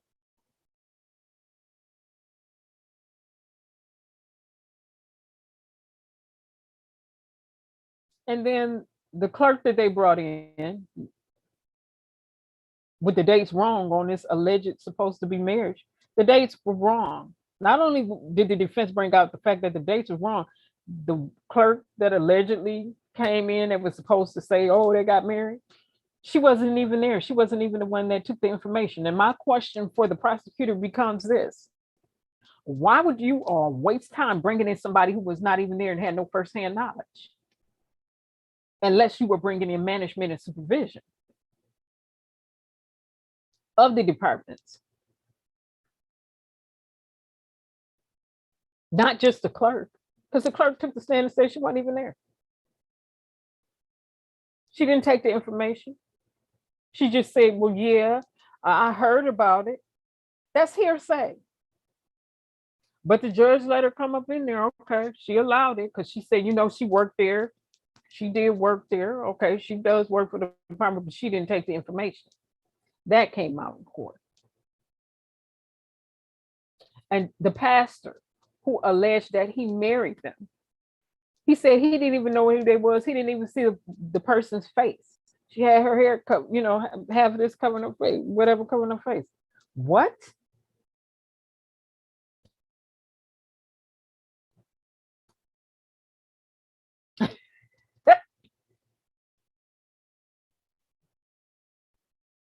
And I'm thinking, okay, pastor, minister, whatever you're supposed to be, reverend, whatever you call yourself.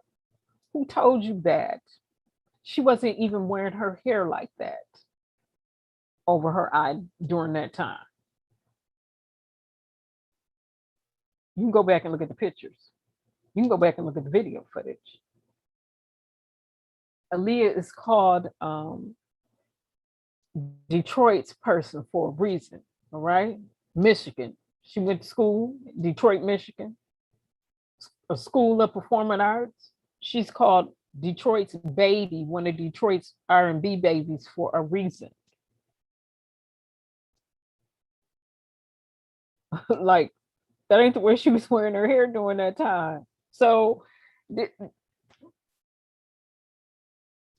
and again, I don't see why the judge allowed them to bring her in there. She's dead. She can't speak for herself. But if they want to go back, because I showed one video where she said they were never in a relationship, and then there's some other video footages out there where she's been asked the same question throughout the years, and she always says no, no, no. Now the judge had been allowing the prosecutors to come in and show video footage, and she also allowed the defense to show some video footage in terms of their cross. However, if they want to start really pulling video footage, let's pull the archives. Let's run it. And then you can hear it directly from her mouth when she was living. Because she's dead now. She can't speak for herself. And to me, as a judge, I would not have allowed, not that one. No, but what they're trying to prove is this enterprise. They also have to prove the enterprise. So that's why they're just bringing up everything. Like, they have been all over the place. And that's how you lose a case. You need to be clear and concise. Nobody have time for them to be slating the sky and throwing everything up just to see.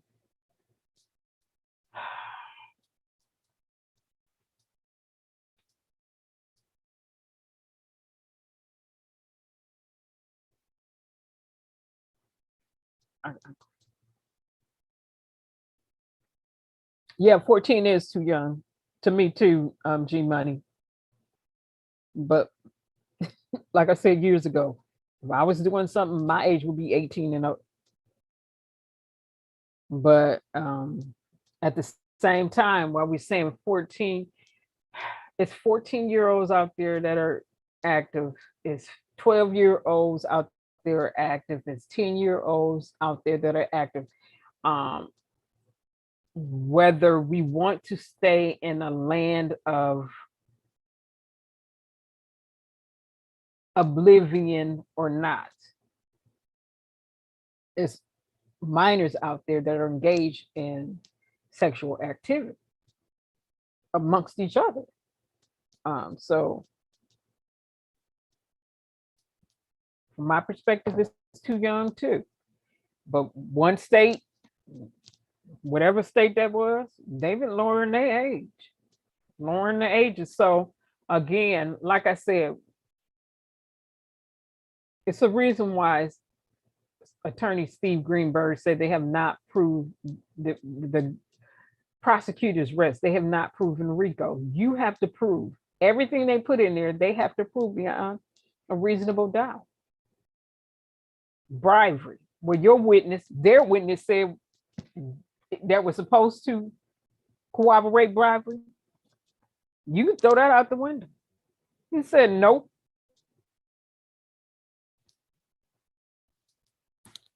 Then the women that were there in court said, as a matter of fact, he turned around and said, as a matter of fact, he wasn't even there. Rkelly was not even there. Rkelly wasn't even there. I said, oh, He a clever fox. He took that immunity.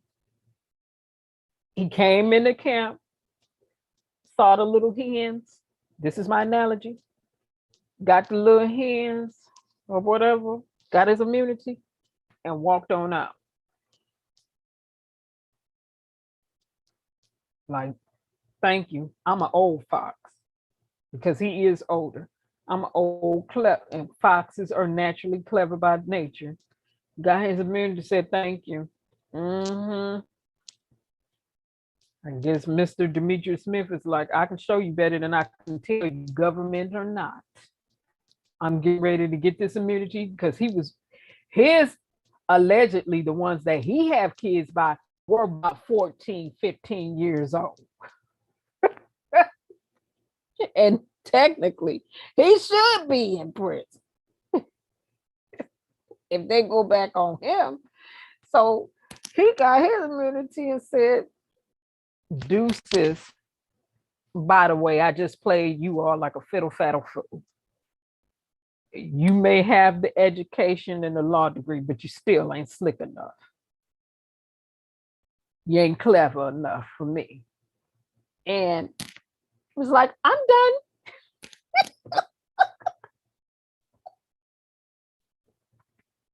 I'm sorry, that will always be funny to me. That will always be that right there, that immunity, him being given immunity to testify, did he help you out? That will always be funny to me. Because I wouldn't have had him up there as a witness in the first place. Like, you just helped the defense.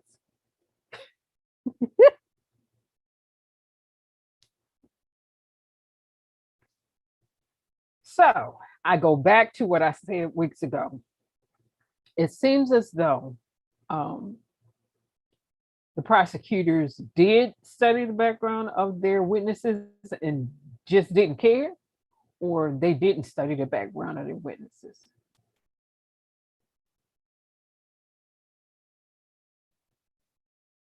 Because most of them, I don't think any of them, except from the ones from Homeland, even the one from Homeland Security and the cross-exam, he was looking a little crazy too. And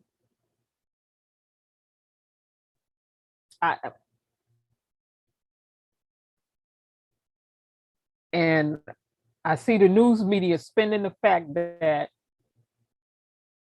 Diana, I think her name is Copeland, came out, who used to work for Rkelly, and they're like, oh, she was just really good for the prosecutors.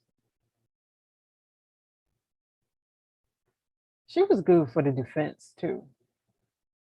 Okay, and we know how cases go. You can be a witness for the prosecutors, and then that same witness can turn around and be a witness for the defense. Okay, a lot of people were shocked at that. And I'm thinking, we over here, we watched the Derek Chauvin's trial, and we saw in other trials, and we have seen you can be a witness for prosecutors and then turn around and defense call you as their witness too. So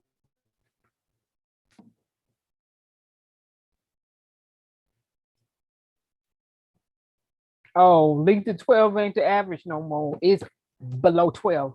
And when I say, okay, so we know over here I used to teach school. All right. So I remember a few years back, when my daughter was in middle school, and the principal said, you can come, he was like, you can just come in and teach anytime you want to. The principal then said, well, you can just come in and teach anytime you want to. You good, you know.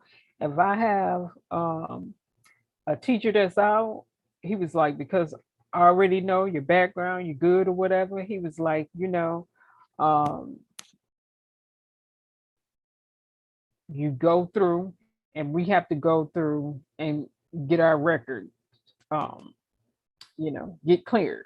Okay, you got to go through your clearance and different things like that to be ordered to teach. Check your background. But my background has always been good. As a matter of fact, when it came to this one particular job, the sheriff department was like, You was the quickest clearance we ever had to come back. They was like, man, it was like they said we've never had anybody clear that quick. Had no clearance, no clearance. Nobody has ever cleared the state that quick. And it wasn't just the state; they had to do the little FBI little section on there too. But I taught for years, so when I taught for years, we always had to go through our clearances in order to have our selves in class teaching. We had to, it wasn't no, the place that I worked for, they didn't do it like some people be like, well, every few years you go. No, that's every year. You got to go get cleared to teach. Okay. That's the way we roll here in this state. I don't know how other states roll, but in this state where I worked at, that's the way they were rolling. Okay. Um, so when I stepped up there, since everybody's saying since you said at least at the minimum 12 is when they start. No, because not only was it middle school children, it was, it was a split, that middle school slash elementary school split. It was the younger kids. Huh. And listen real good here. It was the younger students that were describing the illicit sexual acts they were having. And they were 10, 11.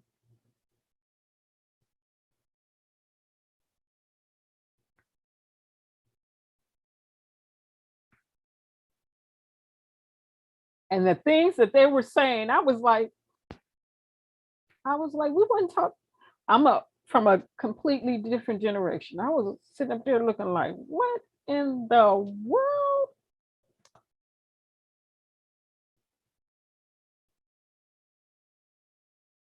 What? They doing what? They did what to what to what?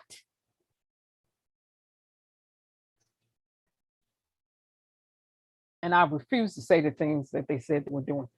But I was just a little bit taken back. I was a little bit taken back because of the age.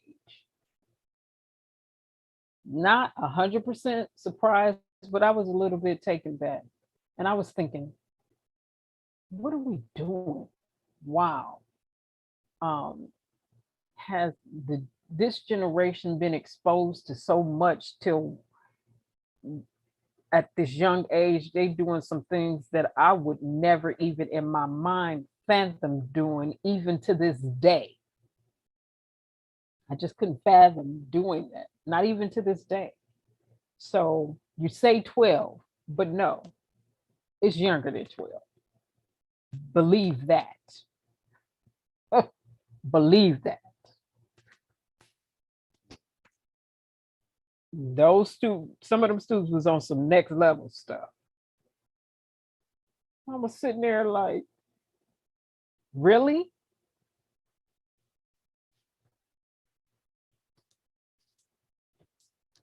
I said, I need to go back up into school and teach sex education and scare everybody. Like, just scare them all up. They'll be like, I'll be like, have you ever been introduced to Mr. and Mrs. Crab? They'll be looking like, who is that? Well, let me tell you about them. This is how the story goes. Yeah, let me come up in there and teach the sex education classes at a young age. We would start with Mr. and Mrs. Crab. And let's work our way up from there.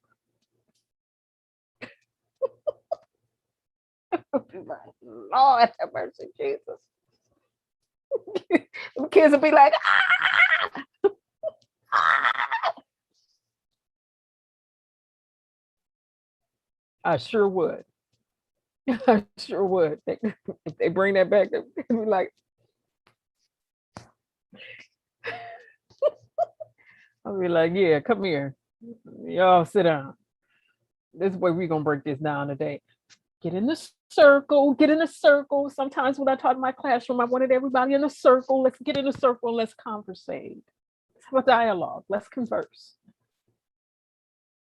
I need to see everybody's faces. Let's get in a circle, get in a circle.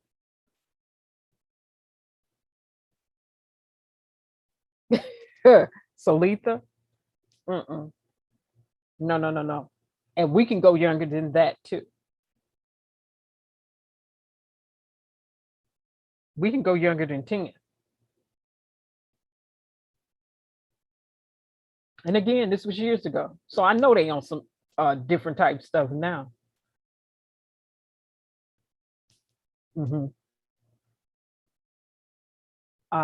So as a people, it's so many different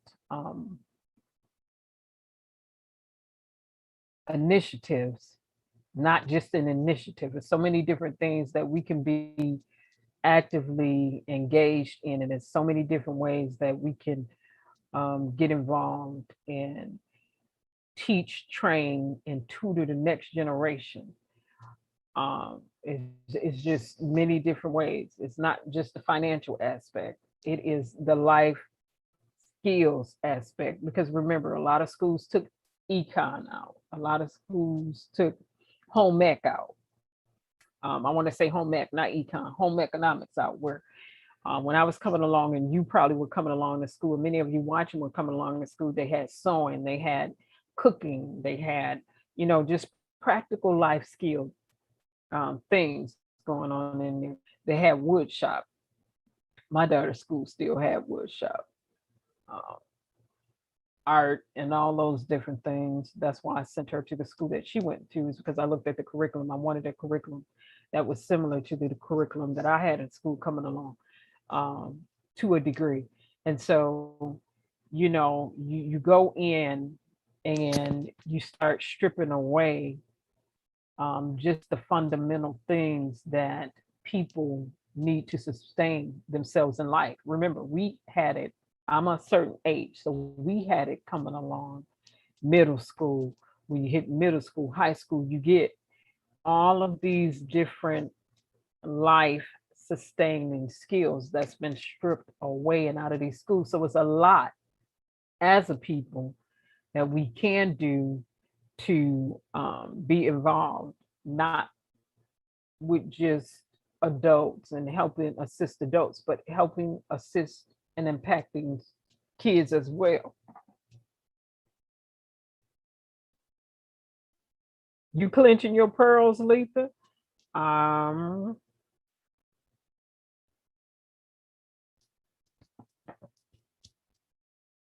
It's a conversation to be had. So,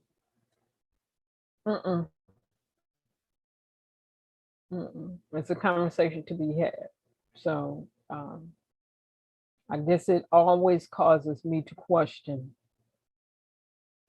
what are we doing in this generation? What legacy or greatness are we leaving behind for the next generation to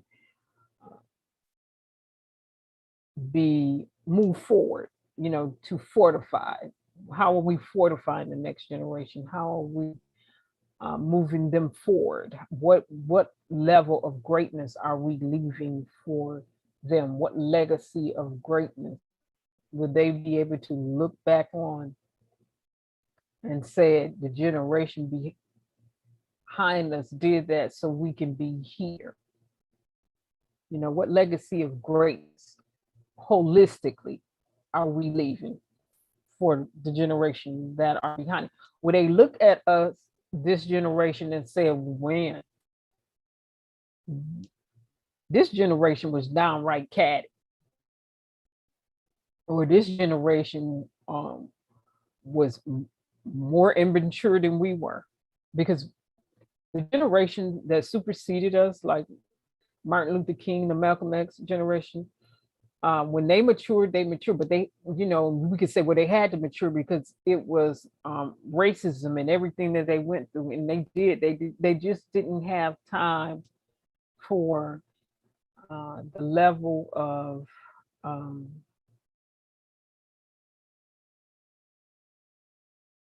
things that I see taking place today. They they just didn't have time for it. I mean, yeah, they had disagreements, strong um, disagreements, but this level of there was a certain level of respect still there. And I guess that's what I'm trying to say. Not only a certain level of respect that was still there, it was a level of seriousness, a level of the urgency of now and working towards something advantageous for the next generation was still there. And I look at where we are today and I'm thinking, wow, I look at social media and I'm seeing people going, adults going back and forth on social media in terms of, um, this one tweeting something, or this one on Instagram saying something, or this one on this one saying something, or then the news will pick up the story and they'll start running with something. And I'm thinking, what are we feeding? What are we putting out in the atmosphere for the next generation? What are we displaying to the next generation?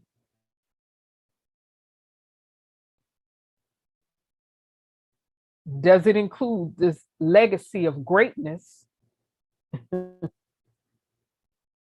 Will they be able to look and say, oh, this generation left us a legacy of greatness? What they did was extremely advantageous for us. Or will they say, when they read the history books, what would they say?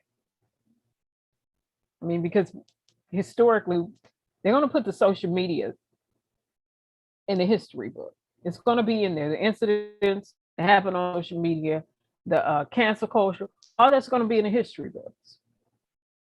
It's going to be one for the archives historically. So what will generations to come say about us? What are they going to say? I mean, not just the negative things, but technology is a good thing if utilized what it was intended to be utilized for. But be able to say, wow, the technological advancements were there, but how did we utilize it?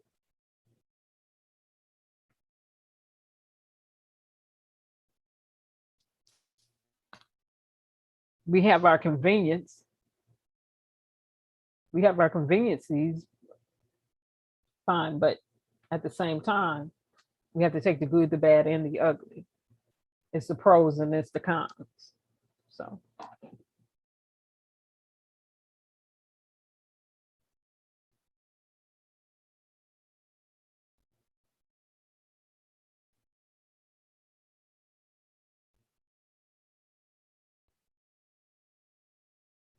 Right, Letha. So it is so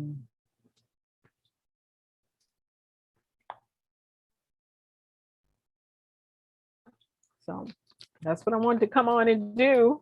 I could have waited for tomorrow to do this, but I said, no, I'm doing this tonight. I got it tonight. I'm doing this tonight. Let's get this motion out the way. Get this motion out the way. See what the judge is going to say. It's other cases going on. Next week, the defense in this Rico case pertaining to Robert Sylvester Kelly has the opportunity to bring in their witnesses. So they'll finish off on Monday. They should finish off, even though the prosecution has rested their case. The defense needs to come back in and cross-examine the psychologist they had. They did have a psychologist that came in. And from the ladies who have been there faithfully in court, they're saying the psychologist was speaking from a biased perspective because she kept saying if she does this or she does this. And when you're a psychologist, and she's a forensic psychologist, so she specifically deals with court cases, period. So where she deals with court cases. But instead of saying he or she, or if one, they said, she kept saying if she, if she, if she, if she. Now I had over 4 psychology classes, and when I wrote for psychology, I would always say if one. If I didn't put if he or she, I would put if one should happen to. They kept saying she was a little bit skewed in her presentation because she kept referring to victims as only she's. And we know that's not the case.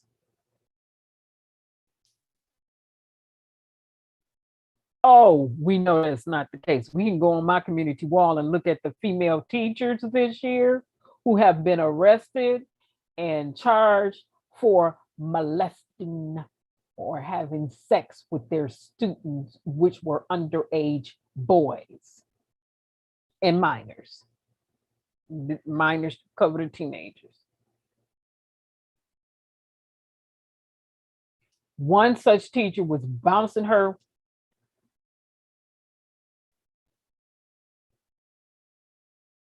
backside on a, what was it, 13, 14, and she all up in her 30s, 40s. But see, it, where's Me Too at now?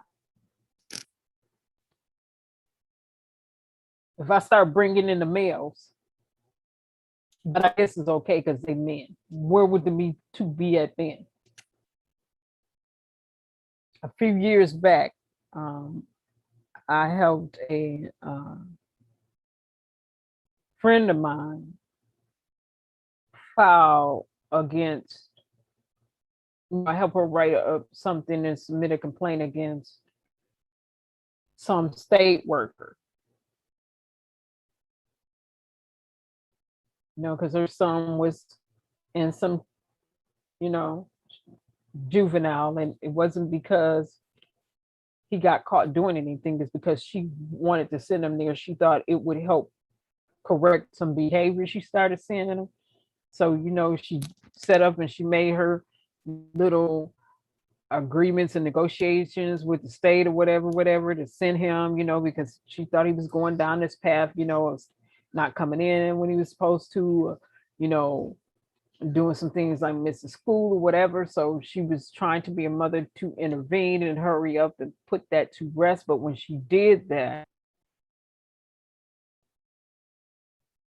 in the detention center, the state worker who was supposed to be helping him was trying to sleep with him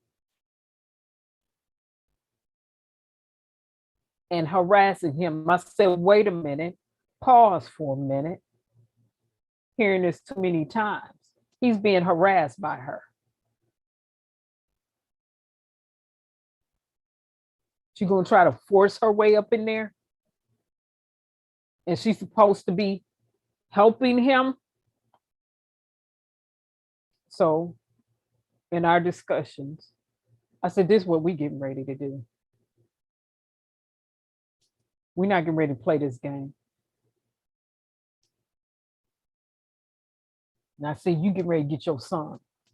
Go. I was like, I don't care about that contract, that whatever. That boy up out of there. You didn't send him there for that. That's not help. And she gonna lose her job. So we did what we had to do for that.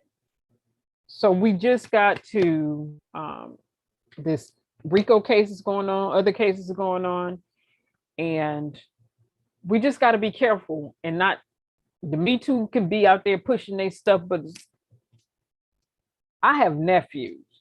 I have a nephew, and then I have other people that I say are my nephews. I don't have time for this one-sided mess. Furthermore, I taught students, plural, male and female, and I told my students, whether they were male or female, whenever we went out on field trips, Do not contend with an adult because you're not one. Okay. Somebody's doing something to you sexually, physically, verbally, whatever. Don't contend with them because they're older than you. And I'm not going to put you in harm's way like that. Quickly come and get me, and I will contend with the adult because I am one. I was one. Let me be the heavy, and the heavy I will be because I'm responsible for you all. Your parents gave me permission to oversee you while we're here. I'm the heavy now, not you. Don't ever assume the position of being the heavy. When this adult is around, I'm the heavy now. I'll do the contending. And yes, on my field trips, when people approach my students, I was contending. One trip, one field trip specifically, we was out of town. My students came back. I had, where was I, in the bathroom, whatever, real quick. They always had chaperone there, but they was like, I said, whoa, wait a minute. It was like, hold up. I had to tell that person, excuse me, you are not chaperoning these students. I'm going to need you not to say anything to them because they've done nothing wrong. If you have something to say, you can talk to me. And it was just like that. Excuse me. Right now, their parents gave the authority to me, and this way is getting ready to go down. Now, that ain't the way I said it, but I did say, excuse me. Problem with my students? Don't address my students. Address me.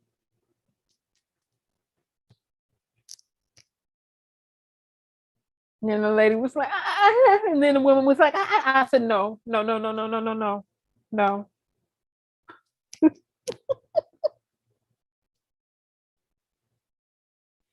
wasn't funny, but I'm laughing now. But I was like, no, no, no, and no.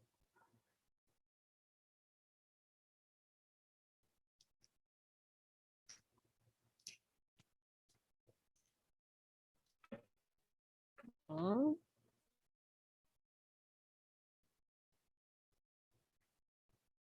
All right. So I'm just rambling now. So let me get off here. Like I said, we discussed this Rico case, 2 Rico cases.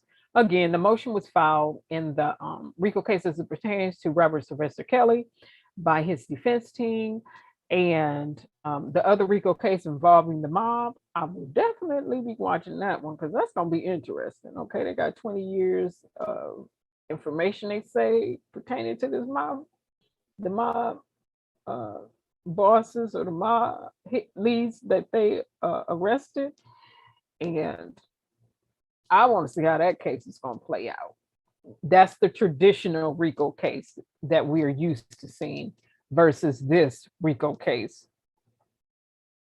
pertaining to Robert Sylvester Kelly that we've seen. We used to seeing Rico cases with the mob, which is why it was created because of the mob in the mafia, because they're different. The mob and the mafia are different. They're considered different.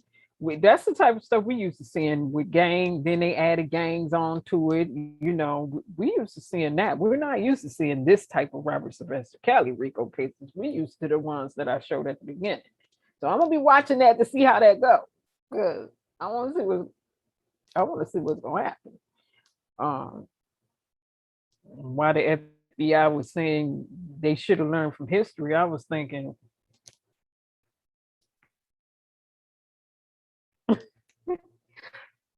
now listen, I was thinking, listen, usually the mob they got a lot of people. Usually they have a lot of people, and they don't just have a lot of people in this country. They have a lot of people that come from other countries too. So they can get a lot of information too. And I'm sure they got their crew getting information too. They got their intel committee. Not saying that that's a reason to be scared of them, but like I said, we'll see how this goes. And you know, it's the mob, so they're gonna have the best attorneys. They're gonna have some of the best attorneys. This is getting ready to be interesting. You know they get ready to have them. Whew, we're gonna see. Gee, mighty, you laugh, but I'm serious. You know that's gonna be like, I'm gonna be like,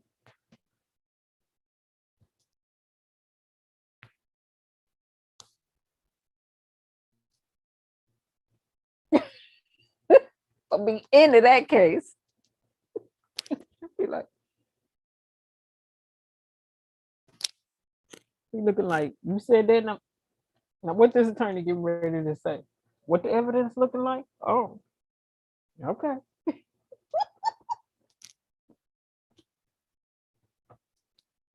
And that's another thing why I'm wrapping up talking about these RICO cases. Now, from my analytical forensic perspective, uh,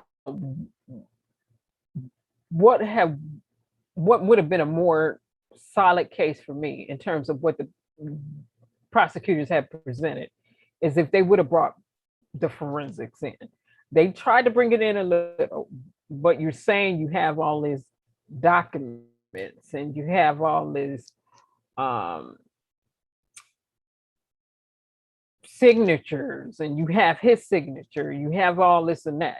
Now, I would have had my forensic handwriting experts come in at the beginning to verify that these were actually these people's signatures, to make sure during my presentation, during my opening argument, that I was coming strong. Like, okay, like before the defense could even come back and say, this ain't even a signature.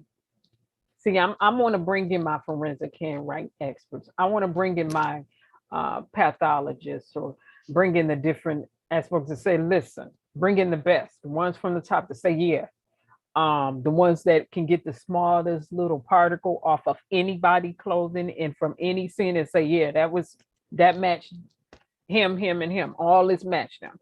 See, I would have started that one. Also, they showed video, but they showed it kind of late on the winding down and in the middle, like sporadically. If I had the video, because I see people posting it. Oh, it's video on him and with underage girls.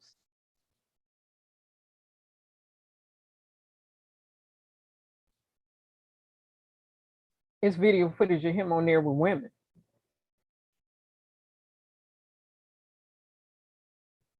Over the age of 18, I'm gonna say that. People who are at a legal consenting age, when you look at state laws. See, people would bring, oh, it's all these sex tapes, and they went in and they took hundreds of iPads from his residence when and the Homeland Security did go in and take, iPads, computers, this and that. But apparently, it was nothing on there that was incriminating enough for the prosecutors to start with. Because if he allegedly did all this, kept doing all this underage stuff, you would have started with that. They did not start with that, and they have yet to show that. Now, they did show one, whatever they showed in court. People said it was, some people on there of legal consenting age, having some threesomes or whatever. I don't know that to be true. I was not there. And the people that I have going, the people that I've been communicating with that go there, they didn't say that either. So I'm not just going to take that to be 100% true right now, because the people I've been listening to are solid and they're going to tell the truth about what they've seen in court. And so people was like, oh, well, it was, and they said on that one, it was him cussing somebody out who had just stole from him. You steal from me, more than likely you're gonna get these hands. Because I need people to keep in mind when we're talking about these witnesses. And I was watching an old news clip from over 2 years ago when they broke in his house and took everything, one of his homes, and took everything, his mansions or estates or whatever, and took everything. And his neighbors were, they're Caucasian. And one neighbor was like, we didn't even know nobody lived there. And then he was like, and I said, if they bring him to court, he gonna say exactly what he said 2 years ago to the news media, because he was on there like, it's never anybody there. And they know, because they be watching, right? They were watching, right? And I said, these neighbors, I guarantee you they got cameras on that house, and they've been had them, because this big estates, you got all these cameras. You start living in these areas where people make, a certain amount of money, and they got some serious security systems inside and outside. That one neighbor came out and said, we didn't know. We didn't know anybody lived there. They was like, because we never see any car. He was a man. He was like, we never see any cars there, like any cars. And then he said, all of a sudden, it's nighttime, and we see these cars, we see these trucks and vehicles just coming and going, and they're moving things, and they just keep moving stuff. They said, we didn't even know it was any like furniture or anything in the home or clothes or nothing. And we just see these vehicles coming and going, and they just kept coming and going all night. Now let that neighbor show up for the defense team. It's like,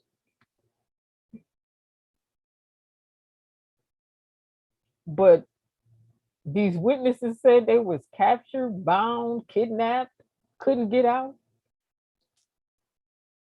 And that one neighbor said, and they've been watching.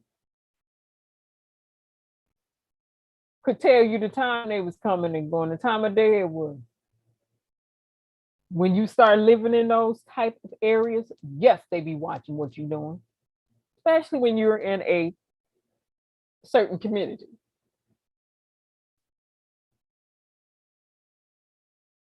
That's not full with just your ethnic group. And you can be in a community with people making that type of money that is in your ethnic group, and they still gonna be watching. Watching yourself, see what's going on. He was like, I said, I wonder if the defense is gonna call him up there. I just think it's interesting. This Rico case is interesting. And then those yellow diamonds that Robert Sylvester Kelly had, they stole those too. I said, that's rare. That should have been easy to trace back. Those are rare. You don't just have no yellow diamonds like that. And yes, they were real. They stole that too. Stole his Rolexes, stole his cash, stole his furniture, stole his clothes, stole iPads, computers. And they want to come to court and testify. And then that one that was working for, she was double dipping. The defense called her up on double dipping. Not only double dipping, that was the one that was stealing his money out of his bank accounts long after he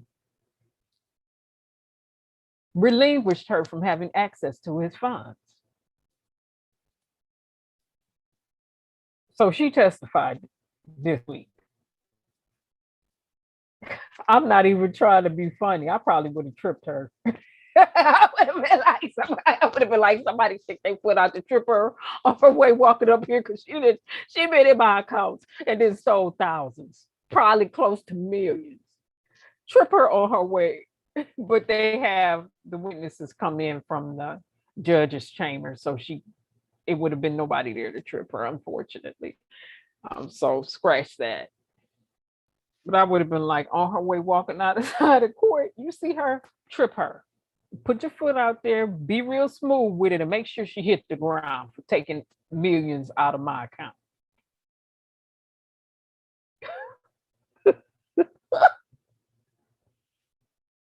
I'm laughing, but it's not funny.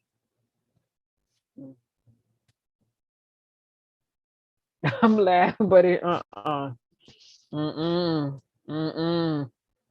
So also in this Rico case, I find it interesting. They keep talking about rules. He had rules. He had house rules. I said, why is the news media making house rules a big issue or concern? Because I grew up in a household where we had house rules, and everybody in my family on both sides had house rules, and my neighbors had house rules. And the rules were you could not bring your behind in their house and roam their house. You couldn't go in refrigerators without permission. You couldn't come put your feet up on somebody's furniture. I said, why are they talking about? He had house rules. You had to knock on the door. Excuse me, that's just good sense and common sense. But common sense is not so common to knock on the door when the door is closed in somebody's house. You don't just open up the door without knocking.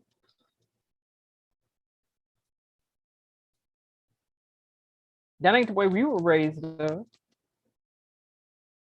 What, you just opening up the door? So they talking about all these house rules. Excuse me. Some family members, you couldn't even be up in the living room sitting down.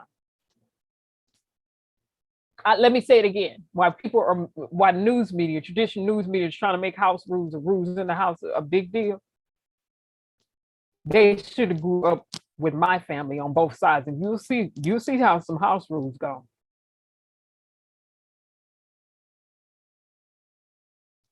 Don't put your foot on no furniture. You're not going in nobody's refrigerator. You get your behind up there. You sit down in a designated area.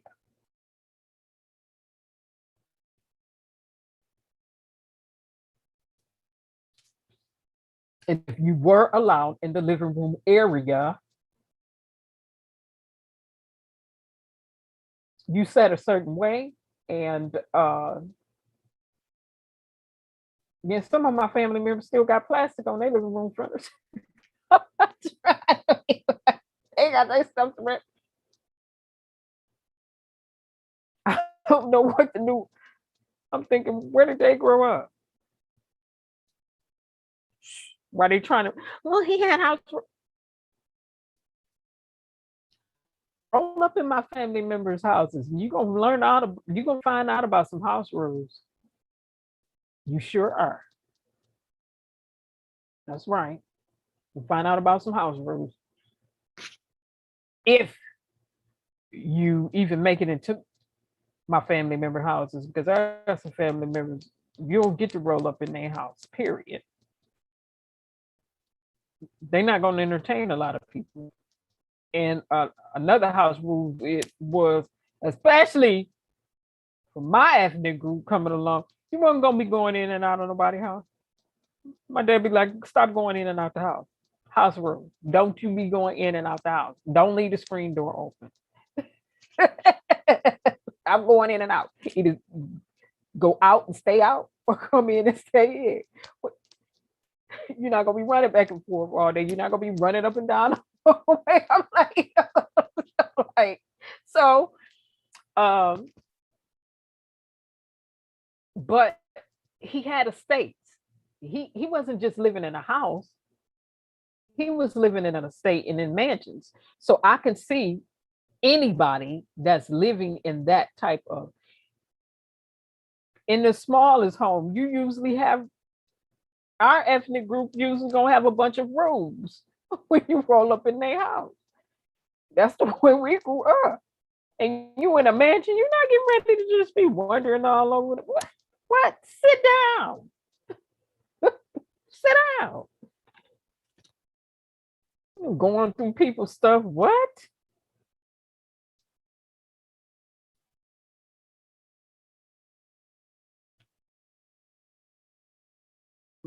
And so again, Diane Copeland, attorney, was on Infamous Sylvie. and she gave her perspective on some things. She kept it general, but she did give her perspective on some things. And Diane Copeland, who worked for him for a span of 16, maybe 17 years, she's been all on the news. She's come out and spoke since she's given her testimony for the prosecutors. And she's an African American lady, and she said, "Yeah, he had rules. Like you got to knock on doors, and he has studios, and you recording, or he recording or doing something. You just can't be." But to me, that's understandable. Some of this stuff to me is just understandable and good sense. He was paying all the bills. He paying all the bills or doing whatever too. I'm sorry, it's usually like that. People be like, you don't like my rules, you don't like the house rules, whatever. You can get out. You can get to stepping, bag up a couple of feet. The door's getting ready to slam right about now. You go ahead and get out. Get on out. You don't like the rules, get to stepping.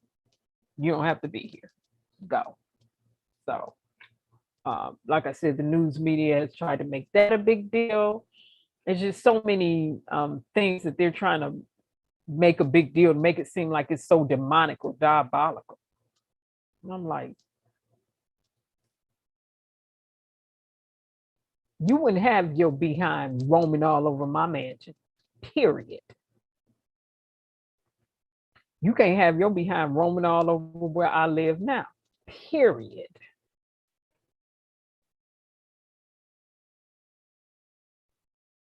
Furthermore, you can't bring your backsides up in here and just be opening up closed doors. Period.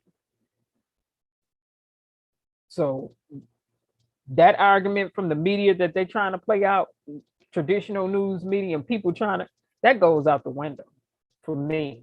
Get that up out of here. As it pertains to a Rico case, they still have to prove kidnapping. And somebody's saying, well, I think they proved the kidnapping. But the witnesses said they could go. They was free to go.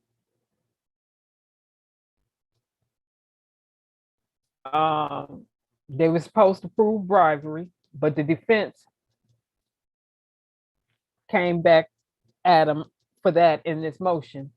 And Demetrius did a good job of him own self of saying there was no bribery.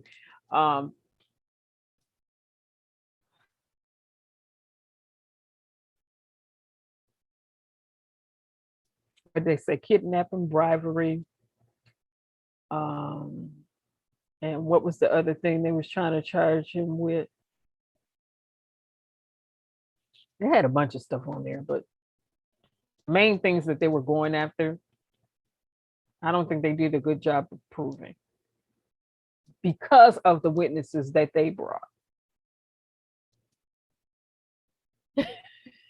You said right, Lisa, I already know the way you feel about people being in the house. I already know the way you feel about people being inside the house. Sit yourself down somewhere you can either sit down or you can stand up, but you're not gonna be roaming all over. So I knew Lisa was gonna be like, exactly. When it comes to house rules and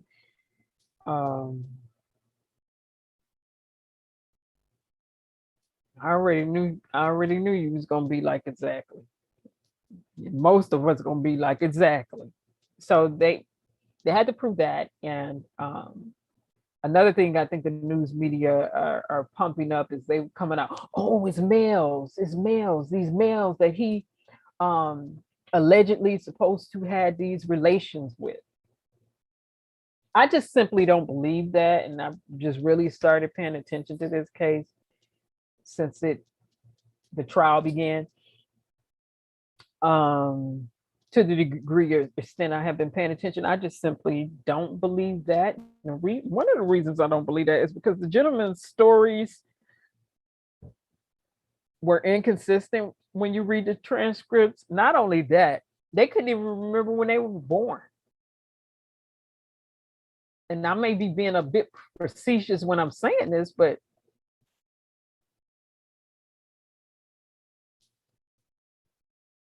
Like they kept saying stuff, and then you come to find out you was 20. Oh, but you said you was a minor during this time. And you said he recorded you with an iPad, and then you turned around and said, "Oh no, both of them came in with a consistent stories talking about iPads. iPads weren't even out in 2007. Boo boos. iPads didn't. The first generation iPad didn't come out for the general public until 2010. They both got up there. It was like iPads. iPad went out then. What?" And for those of us in the technology field, we know that not Bill Gates, but we know that Steve Jobs took the Surface, which was Microsoft's idea that flopped, and called it the iPad. What he did was redesigned it and fine-tuned it and put it out on the market as the iPad. That flopped when Microsoft had it. It wasn't called the iPad, it was called something totally different. And it was not on the market like that. This point, an iPad is different from a camcorder. Then they had to go back and say, "Oh, he was recording us on an iPad." But you said this happened in 2007, right? 2009, right? 2007, 2008. So the defense team got them on that. Both males who came out talking about something. And the one male, you're one of the John Does, both of your stories were so unrealistic today, it just didn't make no sense. The one, his private bop was out, fell out while he was in the studio or whatever with Robert Sylvester Kelly, and then Robert Sylvester Kelly just crawled over there and started doing. And the one story, he crawled over to the floor. Man saying this, he crawled over to the floor for me. What? In the studio.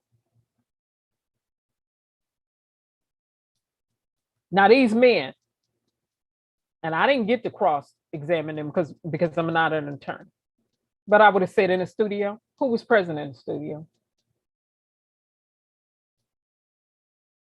Was any equipment on in the studio? Or do you have any knowledge of that, or were you aware of that?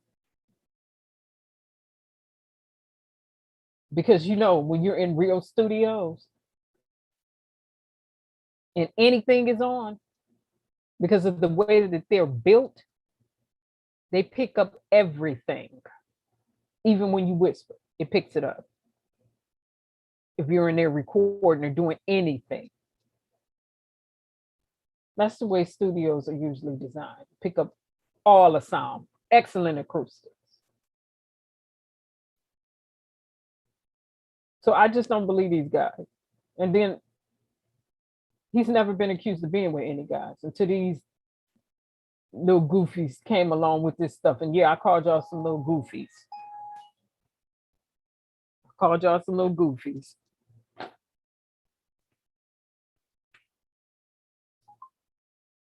Now I'm going into a rant. I called y'all some little goofies. And what y'all said on that stand, and when people read it back on the transcript, make absolutely no sense. You can't remember when you were working where you were working at. You got those days wrong. You can't remember some stuff about how old you were school. It's just a lot of things you couldn't remember. During the cross exam, you remembered when the prosecutor was up there, but when the cross examination time came, you couldn't remember nothing. That's another thing that makes these witnesses' stories non-credible. They could, during the prosecution, they remembered everything, but then when the defense got up, they couldn't remember anything. Not only that, when the defense came back to question them again about the answer they had just given previously in the same day, they still didn't remember. especially the one that fainted in court. They said that was just ridiculous because they said the judge asked her a question. She said one thing. Fence came back, crossed. She said something different. Prosecutors asked, pumped her up.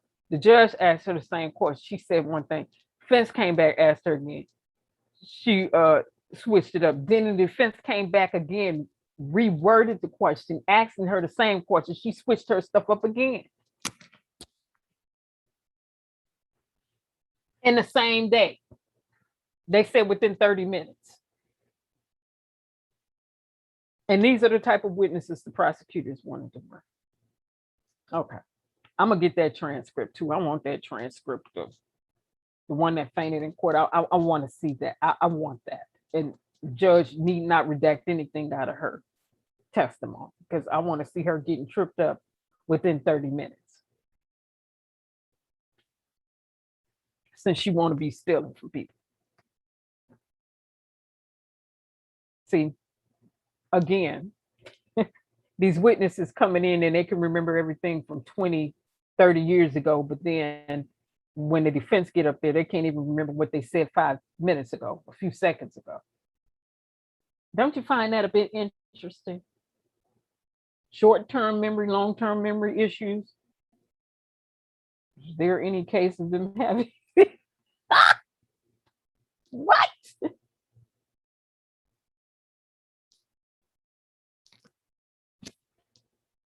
If I was the prosecutors, I already know how it would have been. Next witness, you're no more. Next witness, you get up there and you're supposed to be one of my witnesses and you start doing like that and I didn't see you get tripped up like that, I'm going to the next witness. I would have been saying that real quick. Next witness, next witness, after them cross exams and they didn't trip you up. Next witness, no further questions. Your Honor, next one, let's go, get them out of here. I'll be thinking in my mind, get them out of here, get them up off that stand, get them up off that stand. They didn't got tripped up. Get them off the stand. But if you're telling the truth and your story is going to be consistent, no one can trip you up because the truth will stand the test of time. Yeah. A lying tongue only lasts a moment. The truth endures forever.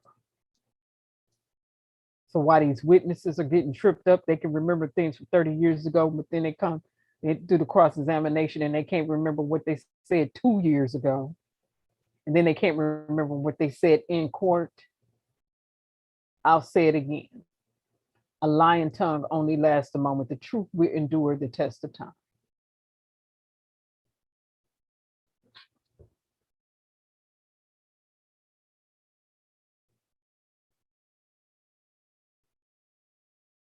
So this is going to be an interesting transcript read on this other Rico case pertaining to the mob. Definitely going to be an interesting transcript read, but we'll see if the judge allowed cameras inside the court for the other Rico case. We'll see what judge gets that case.